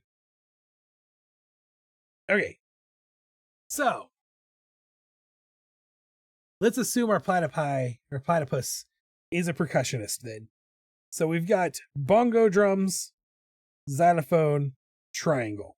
That's where we're at. Those are our three choices. Lock in your votes. I know which way I'm going. I'm going to put them on here. We're going to triangle. That's a xylophone.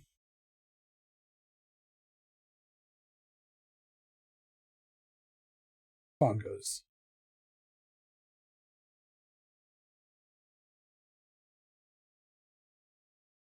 These are 1, 2, and 3.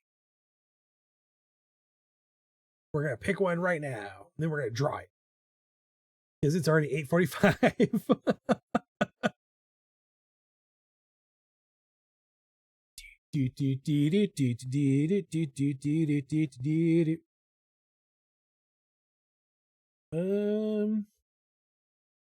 I know some have different sounds. Like one is sharper in sound, and some are softer sounding, like the steel drums. Steel drums. I like the sound of steel drums. There's too many good musical instruments in the world. All right, at 8:45, I'm going to call the vote, and since no one else has voted yet, I'm gonna be the one to decide. Now I know what I'm picking, what I'm voting for.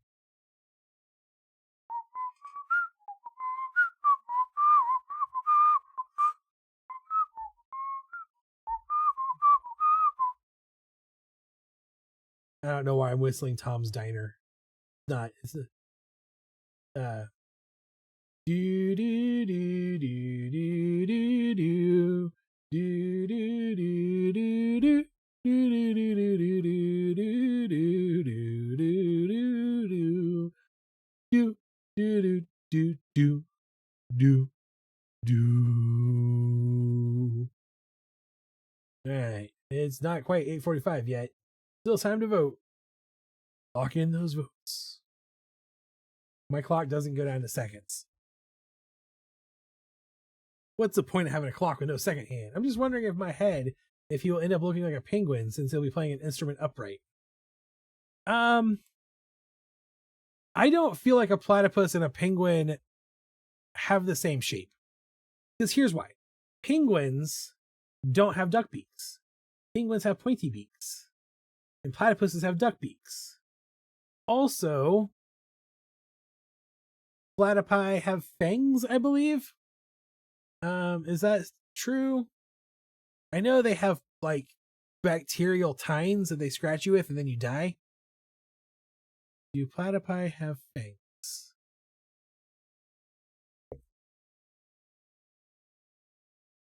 Platypus fangs. Also, I will do my best to differentiate them. They don't have fangs, they have a venomous spur. Their claws are venomous. I like them all, so I trust you to decide. Okay, so I was gonna go with triangle, but Yeti Detective voted for bongos, and I honestly I enjoy them quite a bit. I like the all of the concepts, so I'm okay with doing bongos. I don't think platypi have teeth, but I learned that from Pete the Cat book, from a Pete the Cat book. I like the idea of the bongos also. I also like the idea of it just being like kind of a little bit hippie.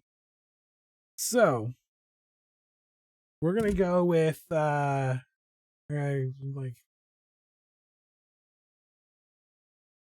little body ship sitting here like this. And how do I want to bring these legs around? Little hip bones on the sides, right? So we'll put the bongos in between. I am drawing bongos, right? Aren't I? All I can think of in my head when every time the word bongo. So just so you know, every time I've said it, every time I've thought it, every time I've read it out loud, read it on the thing, every time the word bongos goes through my brain, I get a little flash of an image of Matthew McConaughey sitting naked playing the bongos. I don't know why. I can't stop it. I can't defeat that. That's a powerful image that I can't defeat. But yes, I bongos are what I thought they were. I was trying to I was worried for a second. I was like, what if bongos are the ones that are huge? Not like timpani huge, but like there's like a dual drum set that comes like in between them that people still wear on like a strap around their neck in marching band, and you play with your hands. All right, so we'll start there. I got this picture of a platypus hand that looks like this, but is webbed and also spiky. So there, we'll start with this as our pose. We'll have this one up in the action of bongan. That's the technical term. Maybe an animal band could be another sticker set for a theme later. Definitely could be. I'm always down to draw some stickers. Yeah, I feel it's like basically I feel like if I'm drawing animal dudes or food is like food dudes, right? Like it's something I'm gonna end up drawing. it is who I am as an artist, you know. Cute things as dudes doing stuff. Okay, I'm gonna put these on a new layer so that I can kind of adjust my sizing. Oops, I'm drawing on the wrong layer already. I want to be able to see what I'm doing here. Coming back like that. The bongos coming up between the legs. These feet might be too big still. What if I... Wow. I'm going to copy this. And then flip. Whoa. Cheat mode.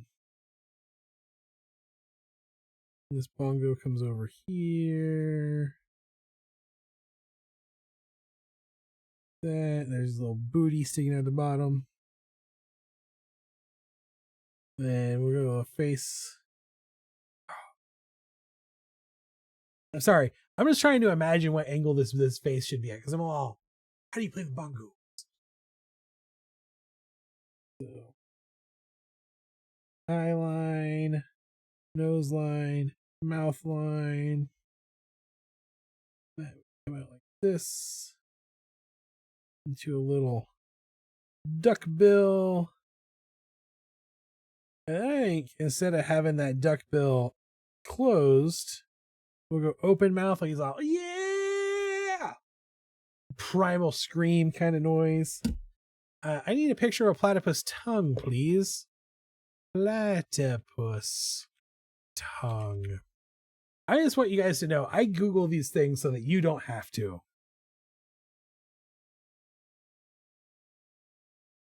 I need the tongue. Holy cow, platypi have ginormously long tongues. This is crazy. Their tongues are very fat and look like they hang out pretty good ways. Oh no, that platypus is, that's not its tongue. That platypus is eating a, no, maybe not. I have no idea. What is going on here? I'm truly terrified of this creature. We know their tongues are wide, so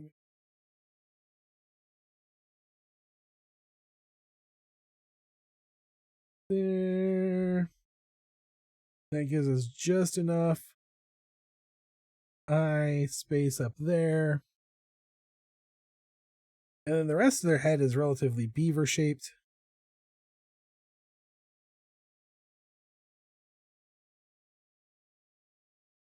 This. All right.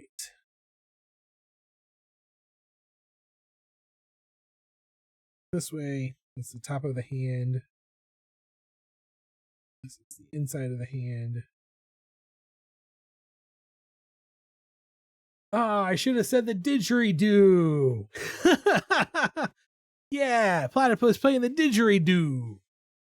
And then, how big is their big old beaver tail in comparison to the rest of their body? Pretty good. They're various in size. So little tail coming up like this.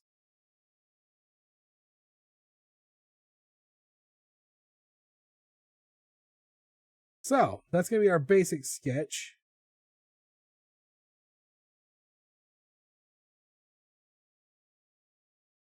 Make that bigger. Recenter it. Okay. Now let's do little details. I just remembered a trivia fact I learned recently. Platypi evolved way before ducks, so the fact that they get called duck-billed instead of ducks getting called platypus-billed is kind of insulting. Except for, don't they both have a bill similar in ways to, like, some dinosaurs?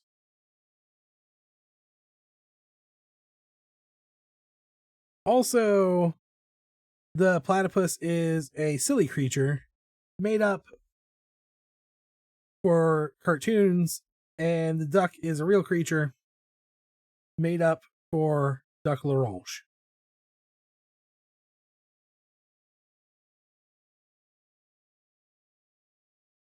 Don't try to befriend any wild animals from the continent of Australia, the continent of death.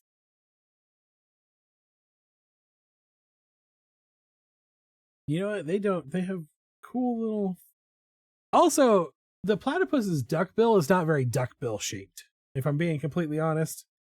Like, they're not actually duckbill. They have a bill, but it's very different than a duck's bill. Let's just share that fact also.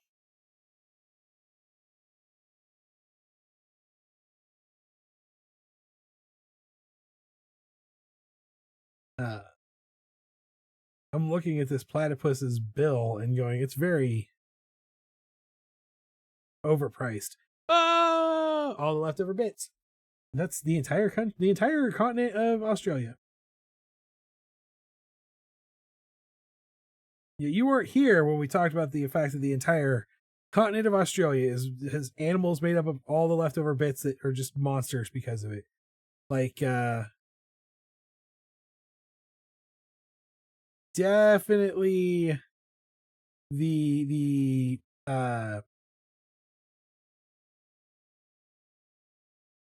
kangaroo is definitely half rabbit, half deer.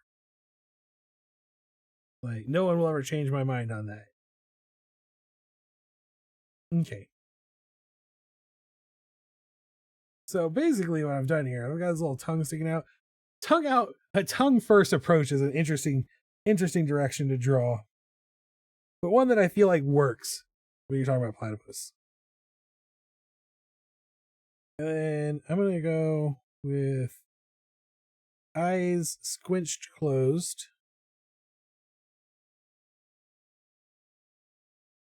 Like so. Also, I don't know if you guys know this, but something we don't talk about enough is that the platypus is not like a beaver. It's got a beaver tail, but also it's a duck-billed potato. This is the general body shape of a platypus. This is what a platypus is shaped like. I learned, unrelated, that all birds have beaks and bills. The beak is part of the skull, and that a lot of reptiles also have them. The bill is the fleshy bit that covers the beak. That's cool. secondhand species.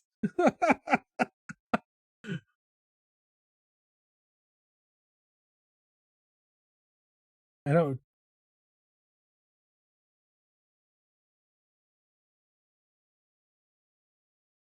Yeah, stinking lizard birds.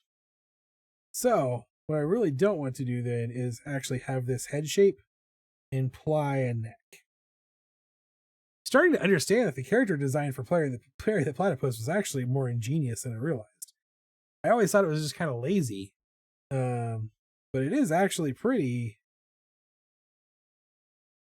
smart in how they've managed to take this creature that definitely 100% is not like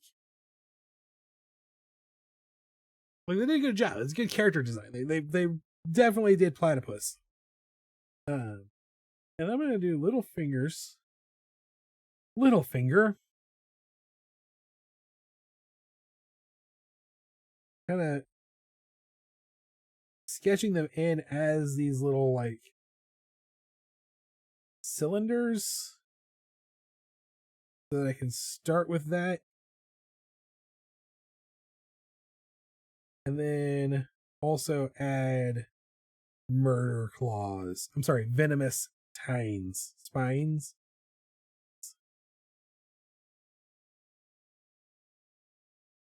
Little murder claws. And a little fur like he's wearing a sweatshirt, basically. Back down in a little chubby body. The platypi are coming for us. Go over here and do the same.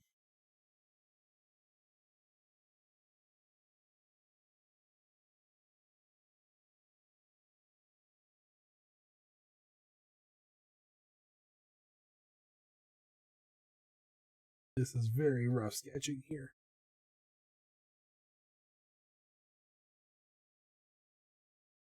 I have to do some serious cleaning up on this hand when I do the white layer, the inking. I just realized the caption is still Kanga. Oh no!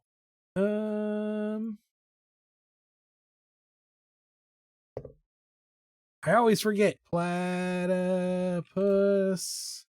playing bongos. See, this is one of those places where when you are a big famous streamer, you like have a bot and then other people can update that stuff for you through the bot. And I would love to have that, but I haven't figured out how to make my bot do that yet. So like I know that my captions and stuff can be done from a text file. So if I can like connect a text file to OBS, then whenever that text file gets updated, it will update whatever text is just being displayed. And that's how a lot of people do like they're now playing music stuff. Like a lot of the streamer music players that help streamers do their streaming have a thing built into them that will automatically update a specific text file. And then that text, because that text file updated, then you're now playing updates. Like Pretzel is an audio service for streamers, and it will these feet are too big still. Oh no. Their feet and hands are the same size, which is an issue. But what it does is it has a specific JPEG file and a specific text file that you can reference in your OBS settings.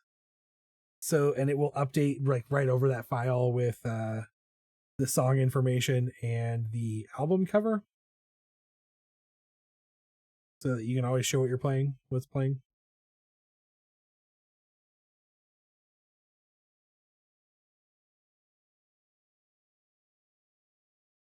I should actually look into that again. I think, if memory serves, there might have been a free tier even of pretzel. If there was, I might bring that back. I like having music playing, especially when I'm drawing.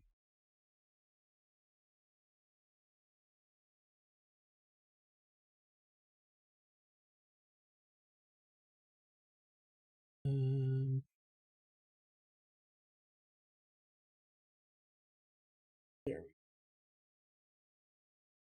When I'm drawing, I like having music and sounds of some sort in the background. Sometimes music, sometimes ASMR videos. The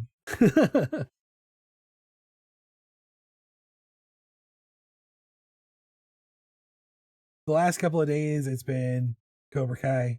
Again, very excited to go see a Cobra Kai movie. Or not Cobra Kai movie, the new Karate Kid movie. Even though a little upset that it actually is ignoring all of Cobra Kai. But you can only be so mad about anything Jackie Chan's in.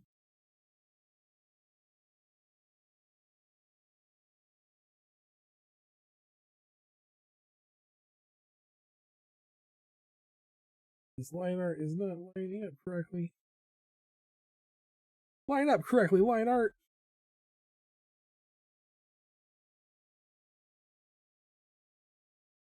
There's actually some movies this year coming out in 2025 I'm looking forward to.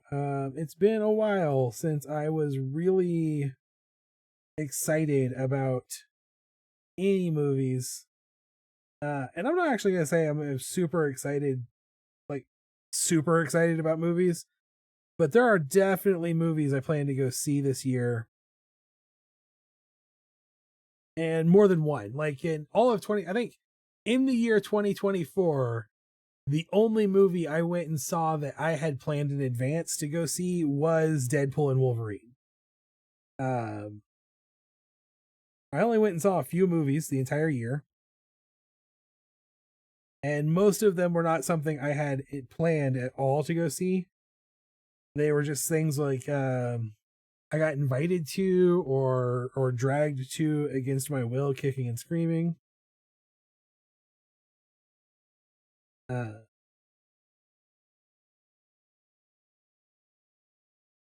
Some of them I wish I had not gone and seen.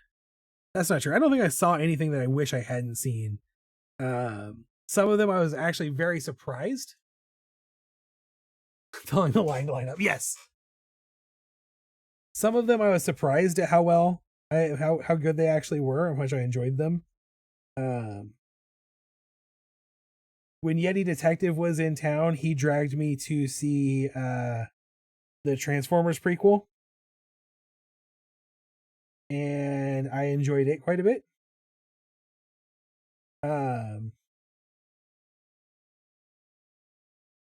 And a movie I went and saw that I didn't like, I wasn't one that I really enjoyed. I might admit this might have been 2023. I've seen Transformers 3 times now.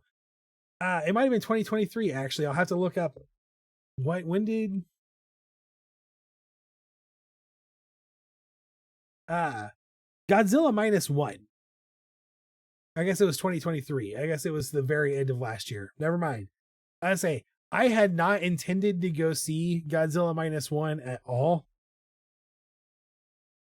And I went kind of on a spur of the moment thing to go see it with Paramin. And I absolutely loved that movie. It was, and this is a sad realization I had when I was watching it. The first time I had seen a 100% Japanese Godzilla film in a movie theater. And it just felt so much more awesome. I love Godzilla anyway, but it just felt so much more awesome seeing it in the theater.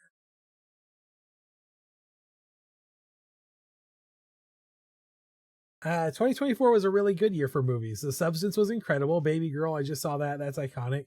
Not for children, though.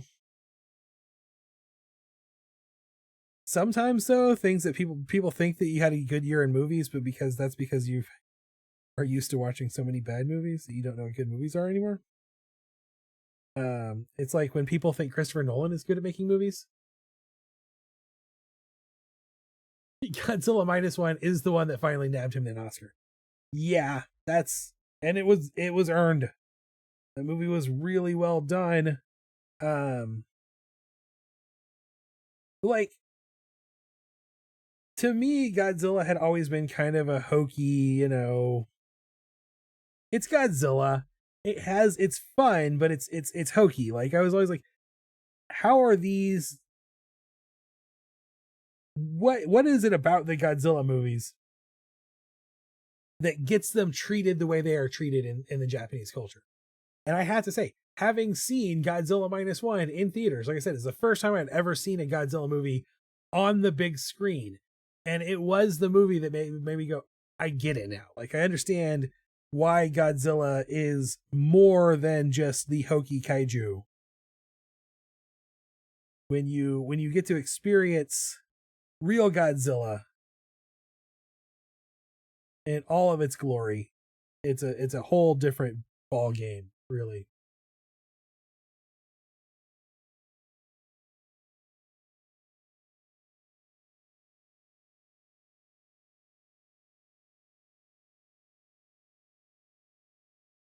But I contend still, like, there is the part of me that will always be like, dude, when you don't have good movies for a long time, and then you see a decent movie, you think it's a good movie. The OG Godzilla movies were perfect for MST3K. And that's true. They were for MST3K in the 90s and 2000s, 40 years after they came out. Like, that's part of the charm also of those movies, is that we forget what they were like.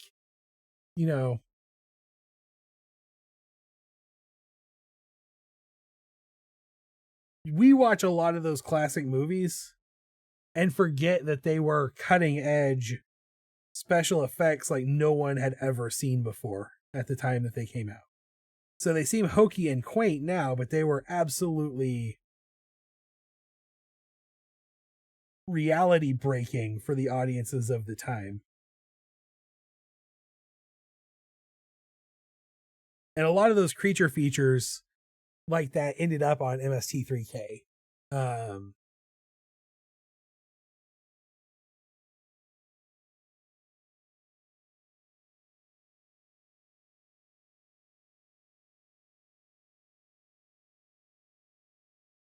Yeah, I guess I shouldn't say that 2024 was a bad year for films, because I didn't see that many. And I don't really like horror movies. So, like, I will not be seeing The Substance. Yeti Detective loves The Substance. He talks about it being a great horror movie. He has recommended it multiple times to me. I will never watch it because I don't like horror movies.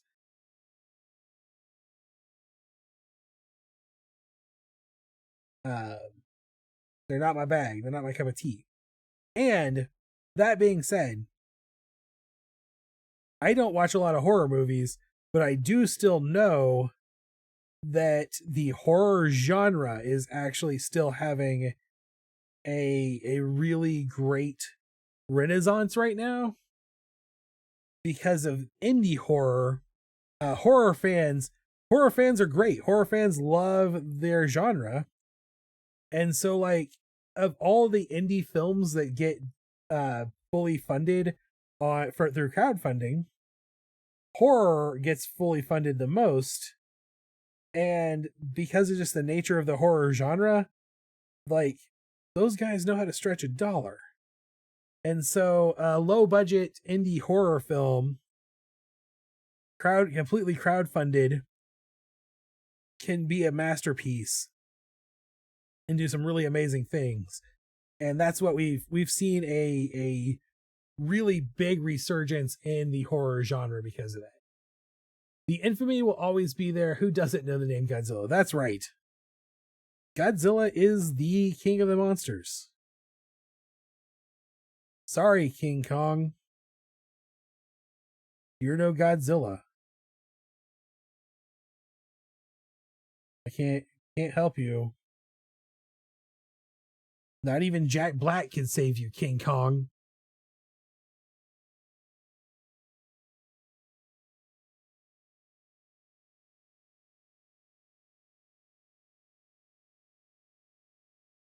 Although that was Peter Jackson. And I'm gonna get some hate for this. Because Lord of the Rings is so good. Although I think The Hobbit is so bad that maybe it's made this not necessarily true.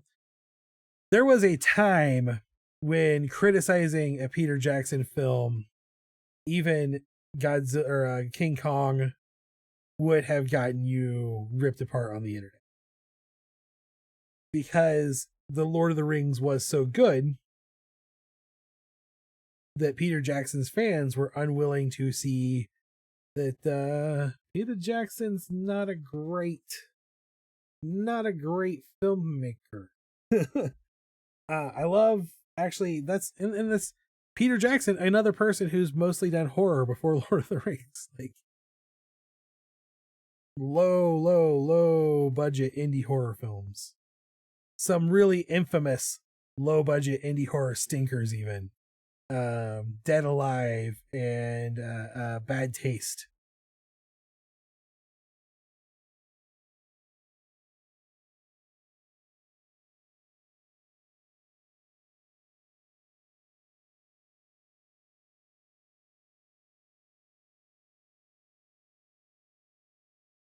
And when Peter Jackson is making films in his wheelhouse, they are amazing. But he tends to stretch himself a little too far in other stuff. I think he got too like Lord of the Rings was so good that he tries to make everything into Lord of the Rings, and not everything needs to be Lord of the Rings. The college I went to for a bit did their own version of an MST3K movie, and they did Masters of the Universe. It was actually pretty good. Speaking of things that are being remade, I'm pretty sure that I saw that they're remaking Masters of the Universe.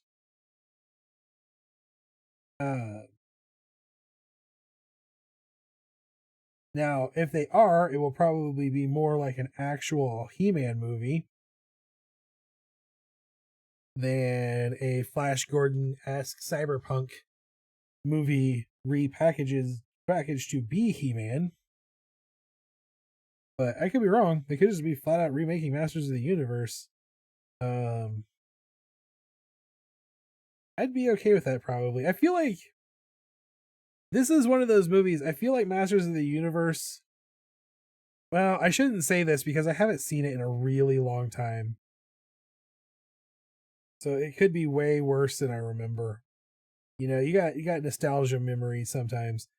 But I want to say I feel like Masters of the Universe gets more hate than it earned.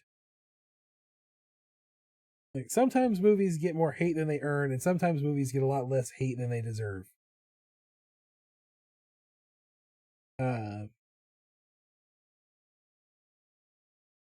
Masters of the Universe, I feel, again, I haven't seen it in so long, is a movie that gets way more hate than it earned. And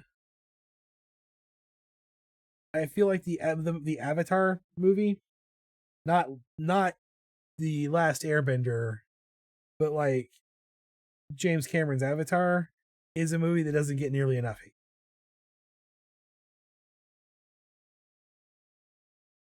Like if I was running Hollywood, I would have stopped letting James Cameron make movies a long time. But at the same time, though, he keeps inventing new technology, and also he brings in a lot of money. And since Hollywood is a capitalist sleaze market, no one's going to stop him from bringing him money. I wonder if they will ever do a She-Ra. I wish they would.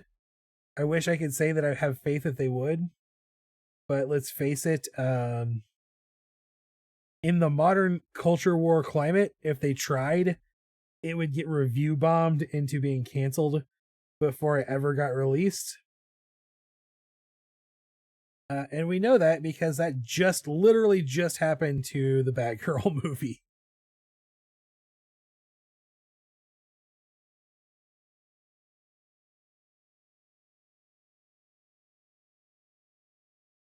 Some YouTuber douchebags would get it canceled. It would never get its release.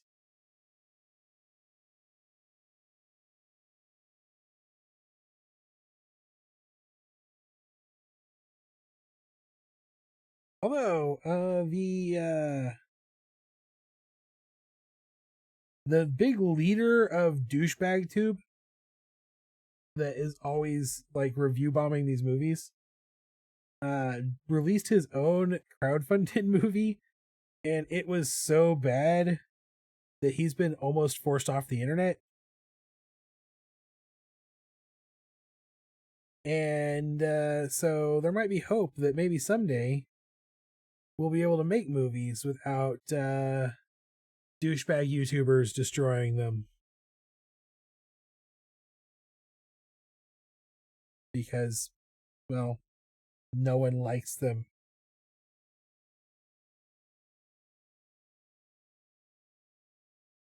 Unfortunately, there is a big part of the internet that is just the angry nerds we all knew in high school, having a giant billboard with which to announce their impotent rage.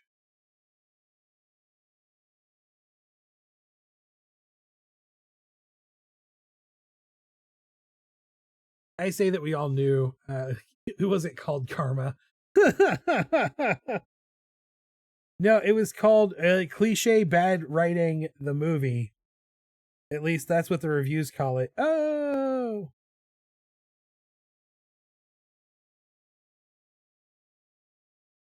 In interest of 100% disclosure and radical transparency, I was one of those nerds. I was angry all the time. Still angry a lot. Although these days I do recognize that my anger is a sign of mental illness and not justified much of the time.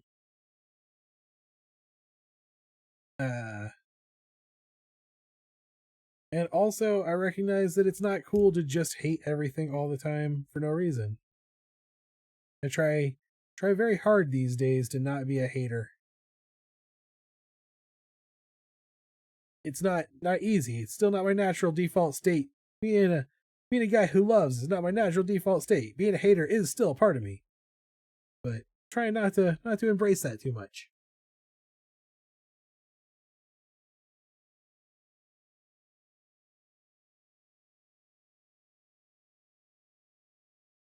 I'd love to be a guy who mostly talks about the stuff he loves versus stuff he doesn't like. That takes work. It takes a lot of hard work for me.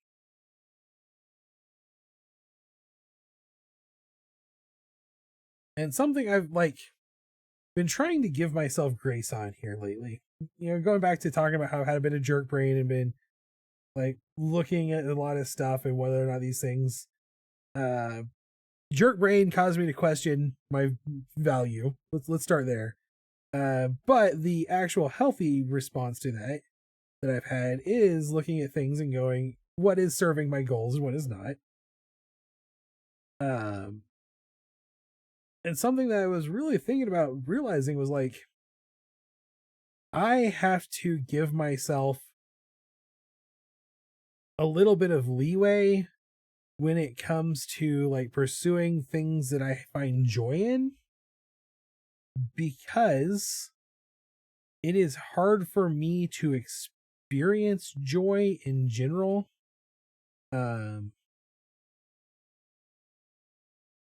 The neurochemistry in my brain does not make it easy for me to experience the feeling of joy just as an emotion. And then because my emotions tend to be overwhelming a lot of the time. I take medication that kind of makes it hard to feel a lot of stuff, except for my most powerful emotions, ironically. I mean, this is the downside to bipolar brain, is like there's no good treatment for it, right? So like in order for me to say experience anger at a normal level, most of the medications we use kind of just downplay everything. And so the emotions that I have the hardest time experiencing get downplayed a little bit more and become even harder to experience. So like it's hard for me to, when people are like, what do you do because it brings you joy? I'm like, it doesn't. Like that's not a thing that I can guarantee on. I can't guarantee there's something I'm going to do that will always make me happy.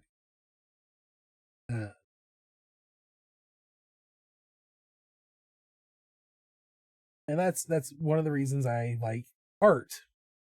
I can't ever guarantee that doing art, that drawing is going to bring me joy. It's not going to make me happy.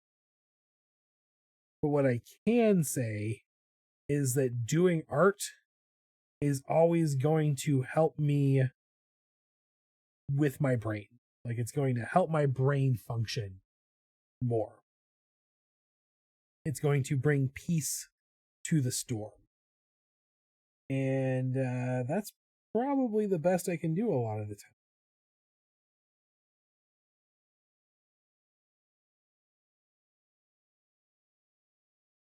And I feel like that's something that's hard to explain to a lot of people at the time.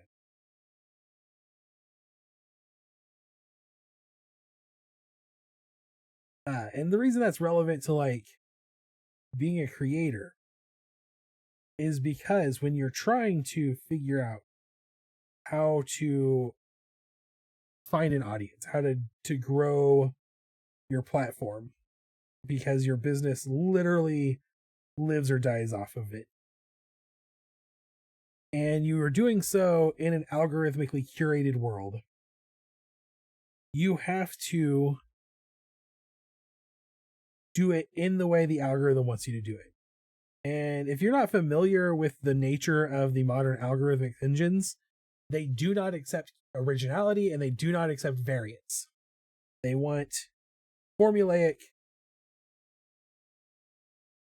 homogeny at all times, because that's what is best for ad revenue. Although it's mathematically been proven wrong, the tech industry is made up mostly of people who are too stupid for their own good.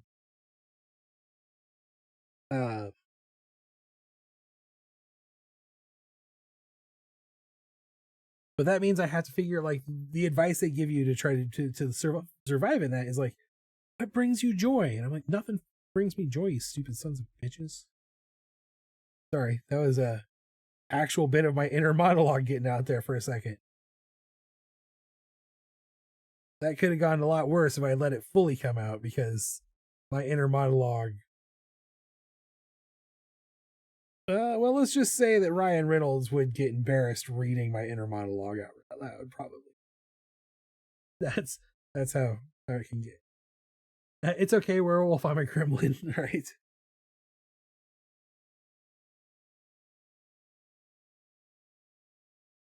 It's an extra layer of frustration that the system is literally designed to hamper people like me. You know, it's one thing that people with bipolar disorder are like disproportionately represented as being like serial killers in fiction. That's true, just so you know, 100% true. Chances are, if you see a person in fiction being like a murderer being diagnosed, they're going to have some form of bipolar disorder. It's also bad enough that having jerk brain kills you at a much higher rate than anyone else. You just brain burns out faster. Higher levels of dementia, likely to die earlier, all that fun stuff. But the world is literally just designed to you over all the time.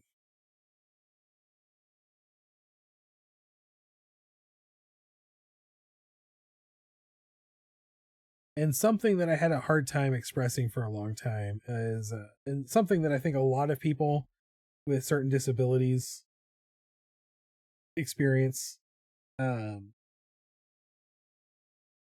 It's extremely difficult. The world is very difficult. It's almost impossible for someone to get a diagnosis, right? And because of that, you don't want to tell anyone like, no, you don't have a diagnosis. Stop using that terminology. Like you don't want to discourage people from doing that. But at the same time, like bipolar is one of those things that gets thrown around so often that I don't think people realize what it actually means.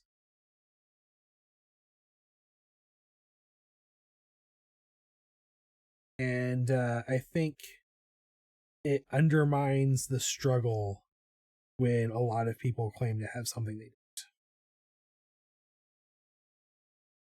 Makes it a lot more difficult for people to get resources, be treated seriously, for people to understand how bad things can actually be.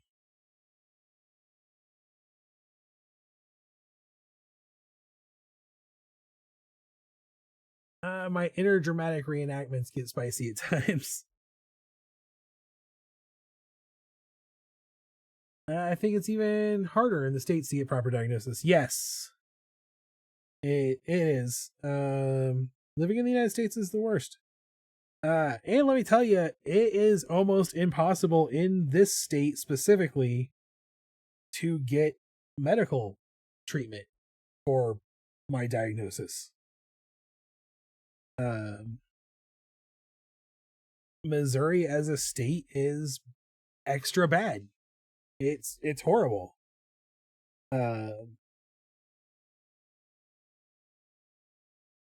are fewer doctors available. The insurance deregulation causes things to not get covered that should be covered.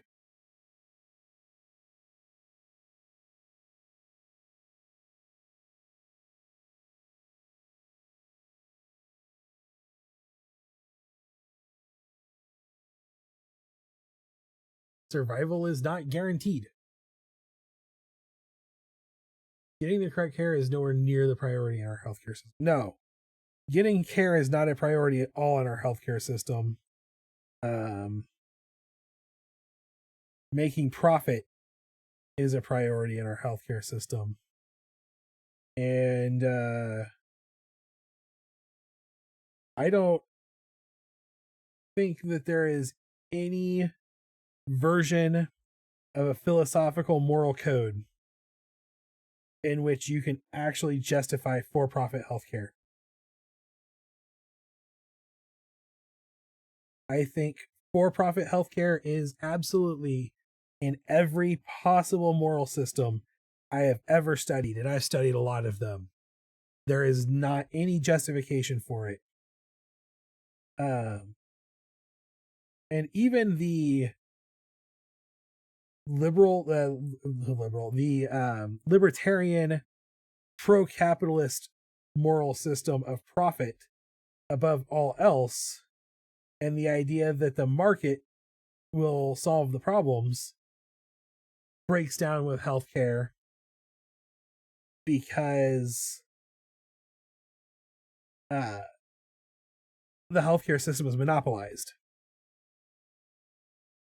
And all libertarian ideology is based on the lack of monopoly.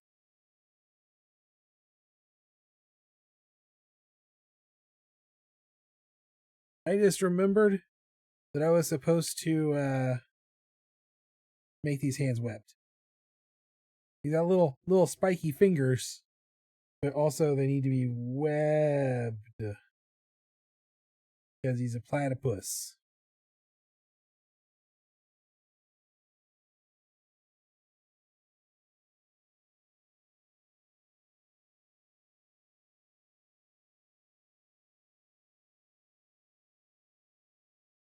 Ah.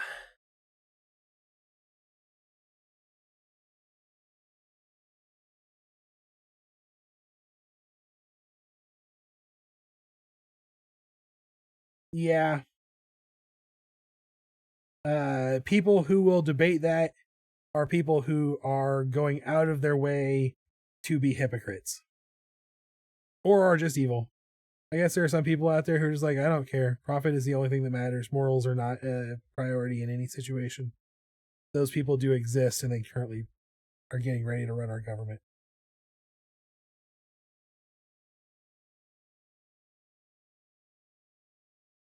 Oops.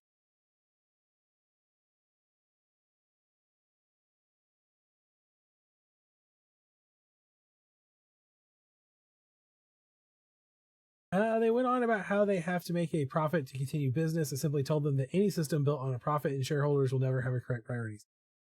Also, by definition, a profit is income beyond the cost of business. So that person was just flat out wrong. Like, you do not need to turn a profit to stay in business. You do need to, like, a hospital does need to be given resources. I'm going to put it that way. A medical center needs resources, needs access to resources. And in the capitalist system, the representation of resources is currency. So, in a capitalist system, in order for a hospital to function, it needs access to money. But profit, by definition, is excess money. And I do not believe that there should be a for-profit medical industry.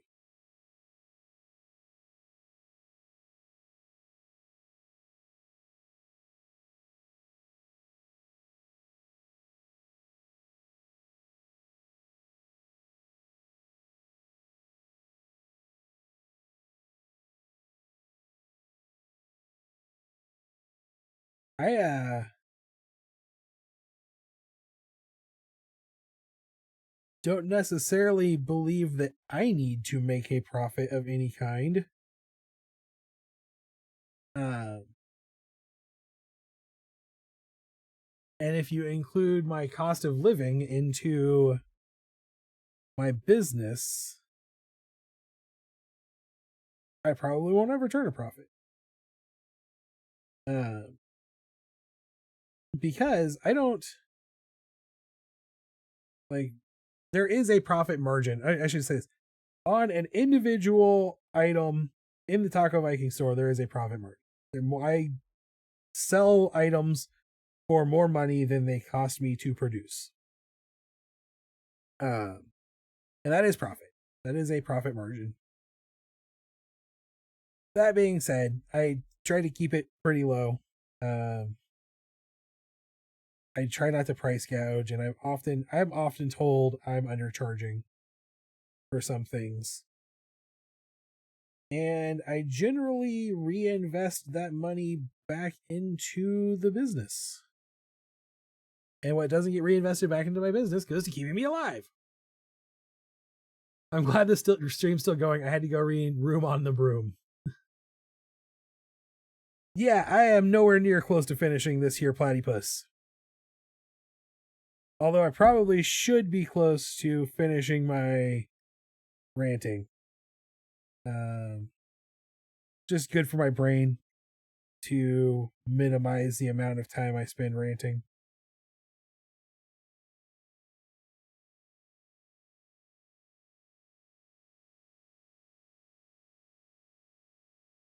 But there are a lot of industries I do not believe should be for profit in any way, shape, or form.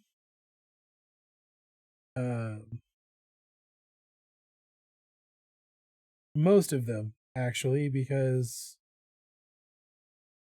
I believe that capitalism as an economic system is based on the idea of scarcity, and I believe that in the modern American world, scarcity is mostly a social construct created to justify and perpetuate the existence of capitalism. And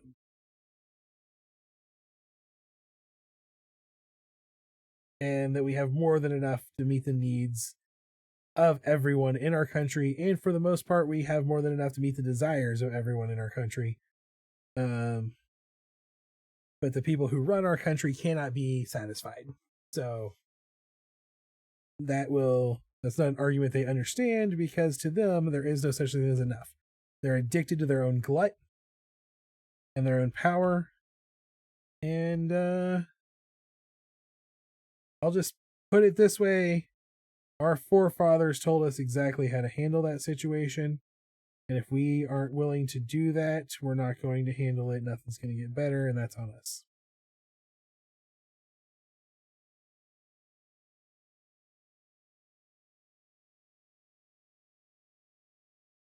And that is a thing that I sometimes feel guilt over. That thought process. Not because I disagree with it. Quite the opposite. But because I am here right now drawing a platypus playing the bongos rather than building a French device. Like I said before, the streams are sort of a therapy for you as well. Yes, they are. That is something that my brother, that Paramin, has told me many, many times. Actually, he has told me that he has been instructed not to quit streaming by his therapist because it is good therapy.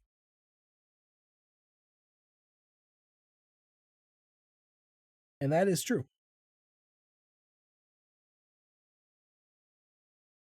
It definitely helps in a lot of ways.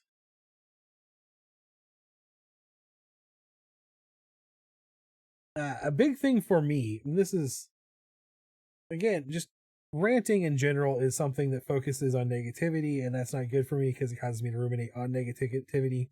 And then because I have a particularly strong guilt reflex, like ruminate on the negativity of ruminating on the negativity, jerk brain is very good at what it does.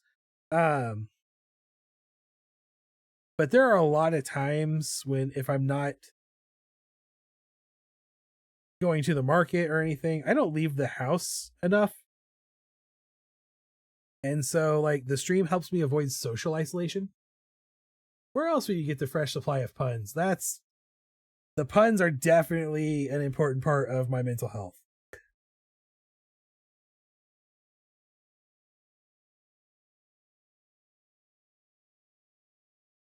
Also on the drinking game list, by the way,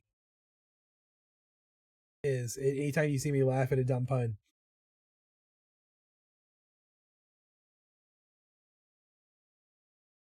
This whole time, here is a completely different way jerk brain sometimes comes into existence. This entire time we've been having this conversation, or I've been telling you all of this, and I've been having this weird rant. In my brain, on repeat the entire time, has been, "You're the reason in my life. You're the inspiration." Because I've been watching Cobra Kai, and that song was in an episode.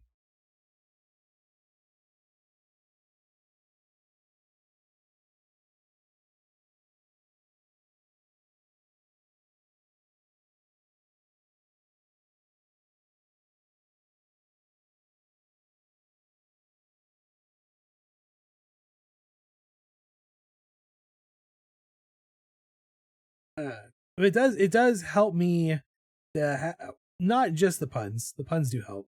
Jokes always help. Having someone just bring you out of misery with a nice fast dopamine hit helps. It is important for me to regularly get reminded that this is not a waste of time. That this act of drawing and making little doodles benefits people and has its own inherent value in combating the dumpster fire of the world.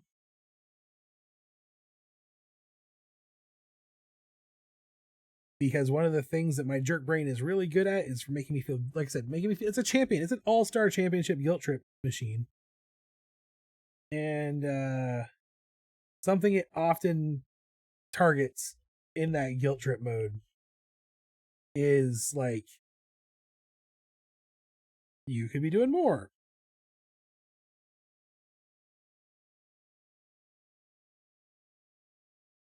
You could be mastermind controlling the world. You should be mastermind controlling the world. I love listening to Chicago so much. It is one of those things where I've been, so I recently helped my dad set up some like Google Home devices, and he's been working on remodeling this one room into his new little den because I took over his man cave in the office. And when I go in there, he listens to, my dad is a big fan of singer-songwriters. That's like his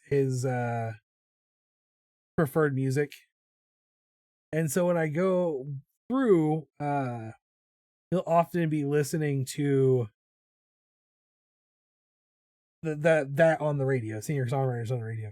And it's crazy how often it is something from the 80s that has recently been appeared on an episode of Cobra Kai. And part of that is because he likes Chicago. And Chicago is the song that appears a lot.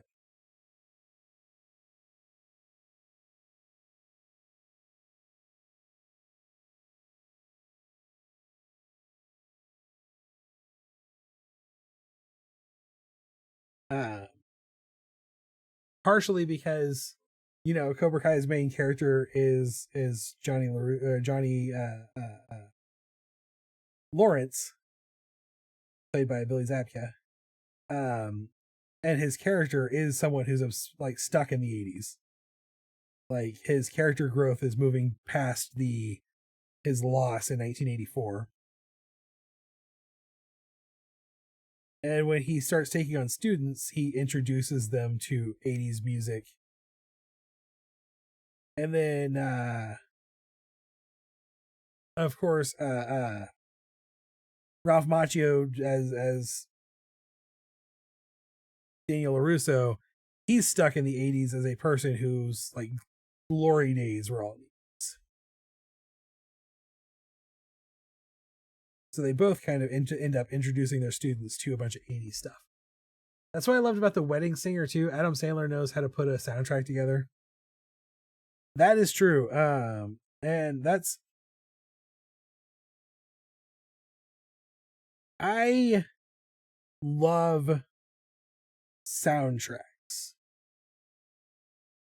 And really, here is a truth about me, and something that I kind of feel bad about in the modern world of streaming. Like, it's something I feel like we're missing out on. And why I try to make playlists, curated playlists. I love a mixtape. I feel like a mixtape is something that you put some thought and effort into, and you are really like, you're creating an experience for someone, right? Like if you're putting a mixtape together, you are trying to get someone to feel a thing, or have an emotional time, go through a journey, a spiritual journey with that mixtape, an emotional, mental, psychological journey. And a soundtrack is a mixtape written by a movie director, right? By a sound director for a film. So like a soundtrack is just a really expertly done mixtape.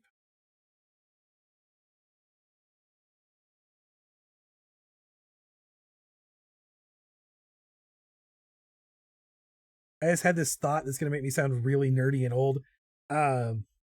A mixtape is like a zine in audio format.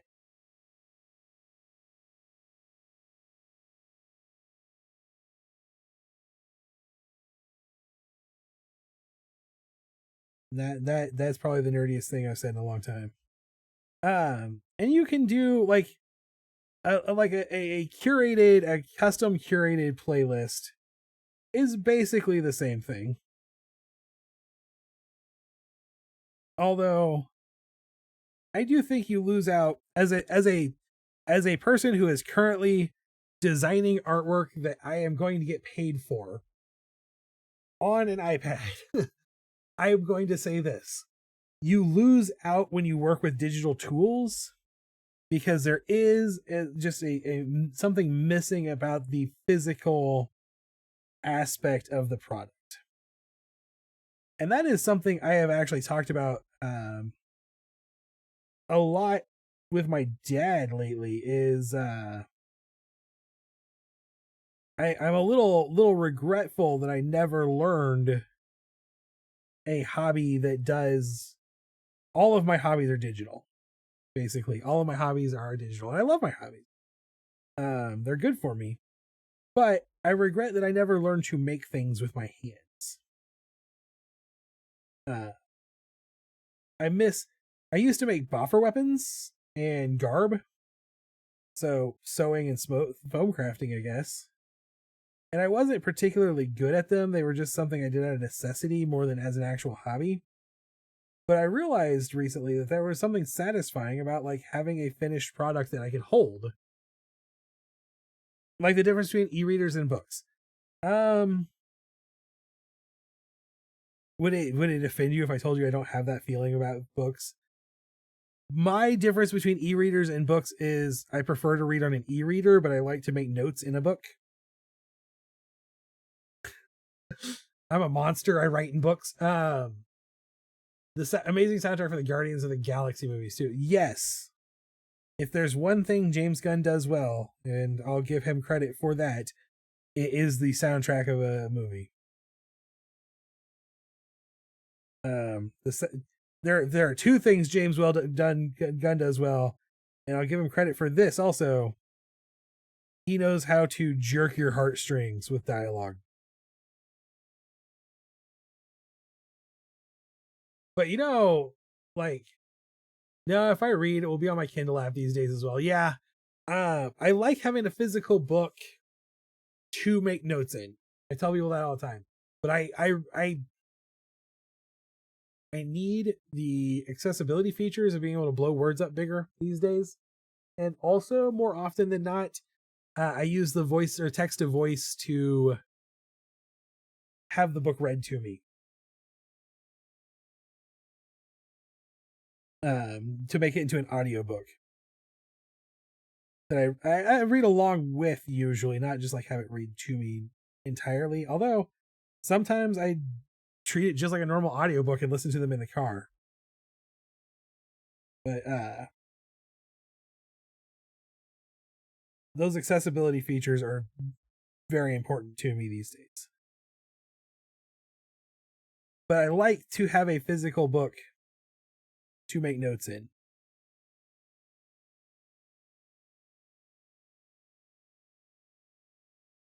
James Gunn does a mean insert a dance number for no reason also. That is very true. And I say all of this. I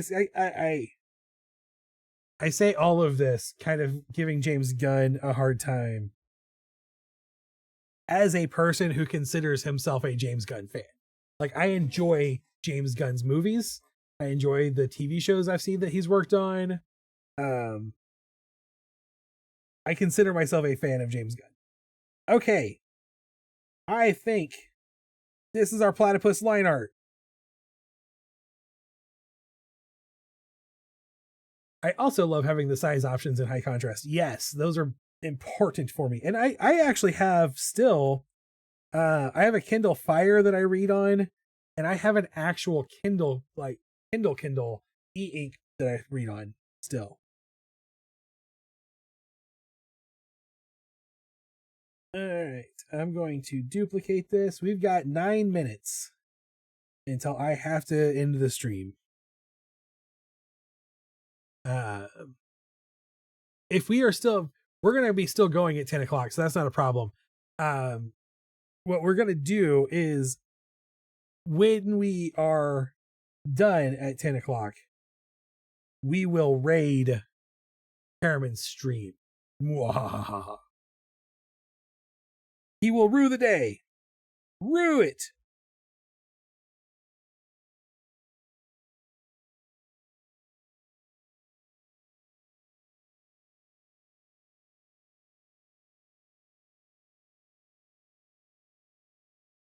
Oops. These hands, I put lines on to make the little fur barrier look like they're wearing little sweaters. I didn't do the same thing on the bottom. I have a pretty old Kindle that I sometimes remember to charge. I had a first gen Kindle that I had loaned to my mom so that she could read ebooks on it, and she was still using it right up until the downside to digital books became super obvious to her when Amazon decided that she was no longer going to be allowed to use that Kindle and decommissioned it. If she had left it just off the Wi-Fi and had sideloaded books onto it, she could have kept using it forever. But basically, eventually, it just was like, you no longer are supported and you can't have access to Kindle books. So if I go in and manually load books onto it for her from, like I said, sideload them on in a different way, she can still read them. It'll still open the books that are on it, but she can no longer access the Kindle store. And that means no longer being able to access her Kindle books that she paid for on that device. It is rude. That's like the downside to all of this. That's why the right to own is so important. That's why bringing back physical media is important. That's why if a book, even if I read entirely on the Kindle, if a book is good enough or important enough for me, I will 100% buy a physical copy of it.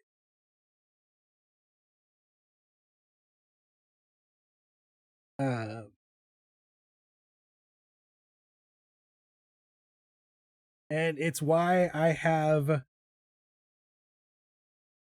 in addition to my, does she have a smartphone? Yeah, she does. She just likes reading on the e-ink. She can still access, like I said, she can still access her books. She just can't on that device. It's not that she is completely unable. She just can't use that device anymore.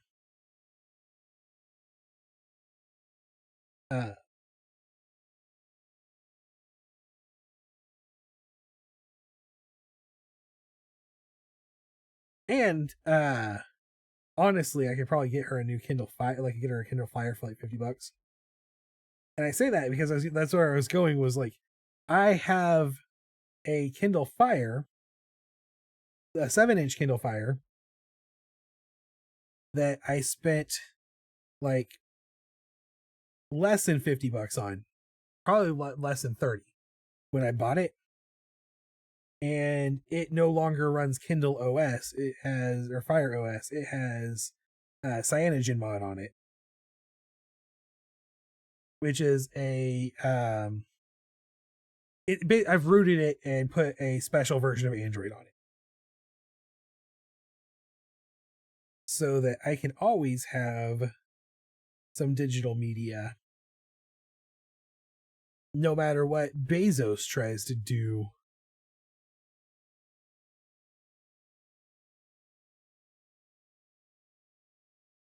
You know? And I keep a lot of public domain books and stuff on it.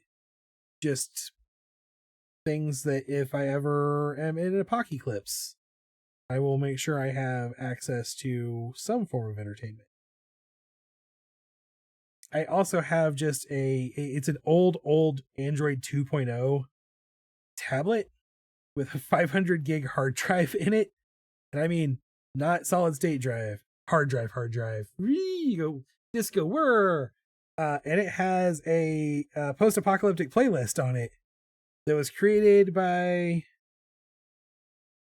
a friend of Yeti and I's. When I got my mom a Kindle years ago, I made sure to spend the extra to keep the ads off of it. Yeah, unfortunately, they'll just eventually just be like, this device is too old. It's no longer supported. You can't connect to the store anymore. Something similar to that happened recently where, like, I think it was with a TV. Yeah, it's the TV that my dad went up to the attic and got a TV for his room. His new room that he's doing remodeling. And the apps it's a smart TV, and the apps on the smart TV can no longer connect to the services. And he couldn't update those apps because the TV itself was too old. So he just put a Roku stick on it.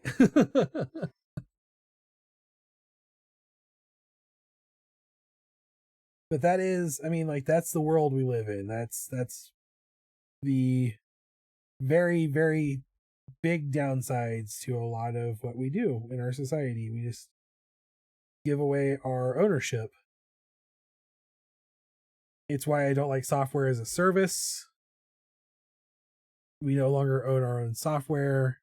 It's why I'm a huge advocate for right to repair. A lot of the stuff that you buy, you're not even allowed to fix if it gets broken. And part of the reason they have advocated to remove your right to repair is because they are specifically trying to make sure that when they disconnect your item, you have to buy a new one.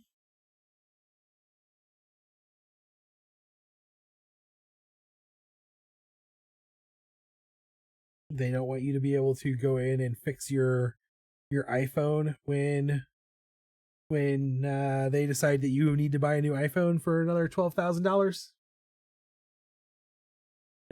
She got plenty of use out of it, but it has definitely met its end. My Kindle still works, but it has little to no memory, barely use it. Yeah, I will say, in defense of Bezos, which is hard for me to ever defend Bezos, that Kindle was several years old when I loaned it to my mom. And it was a first gen Kindle. So it was, I think, 12 or 13 years old when it got decommissioned. And there is probably a really good technical reason at that point why they couldn't just keep updating it to match the modern ecosystem, you know?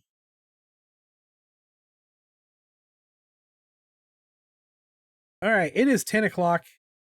It is definitely time for us to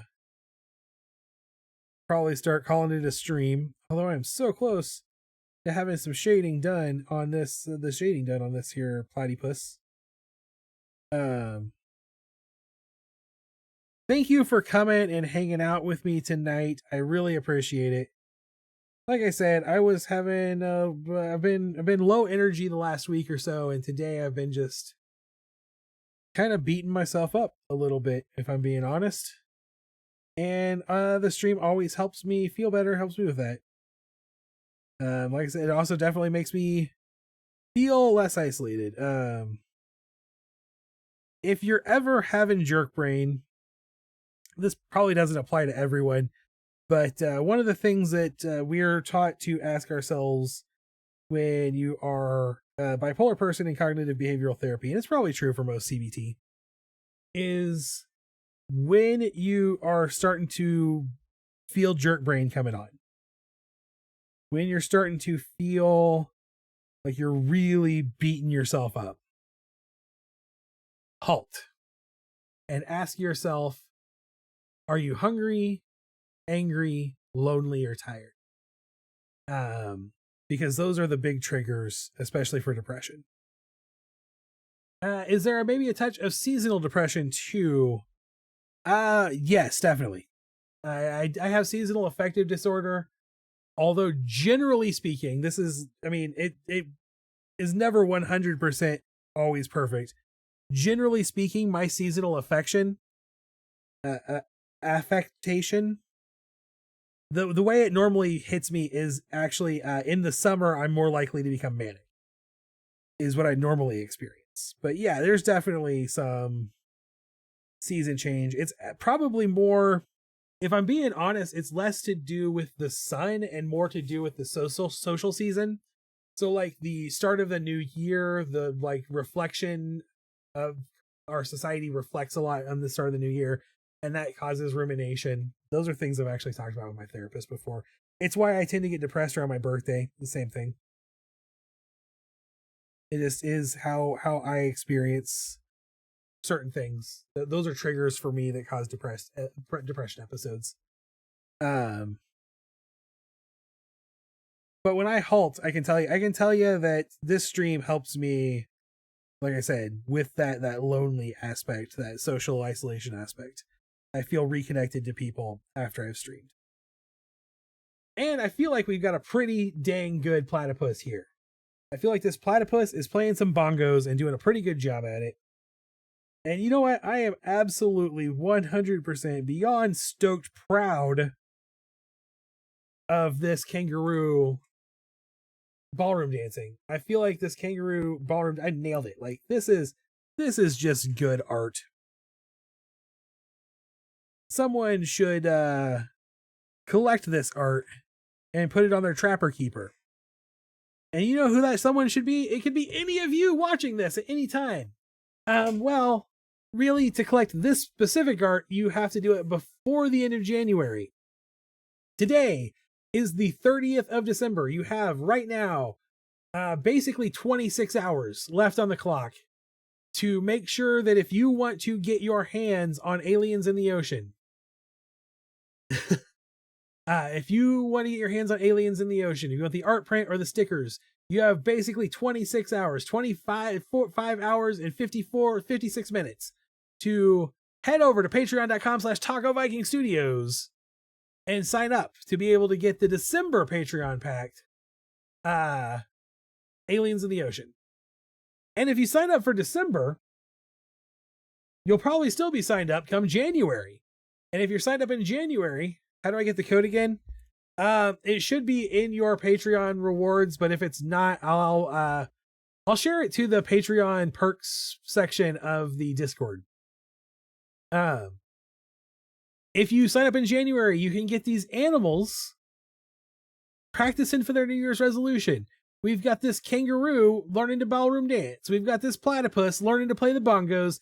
And on Friday night, we drew a Gila monster learning to be an accountant, studying for his CPA exams, and a meerkat who is going to get in shape and get those gains at the gym. We only have one animal left. We have a hippopotamus who is in nursing school. And then we'll do our art print. I probably do the art print off the stream. I like to do the art prints off the stream because honestly, when I start working on posters, I get really sucked into them.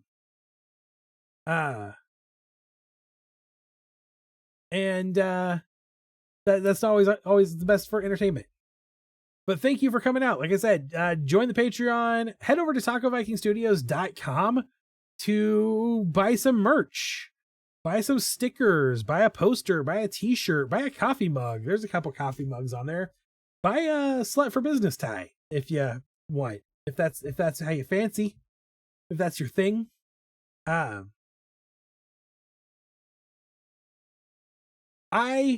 have had a good time drawing for you. It's been beneficial to me.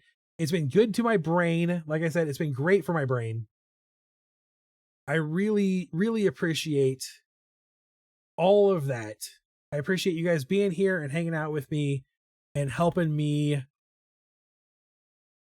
figure out what's going on in my head and clear out some of that passage. And remember that there is value in what I do. And I hope that in watching the stream, you have felt like there's value in what you do also.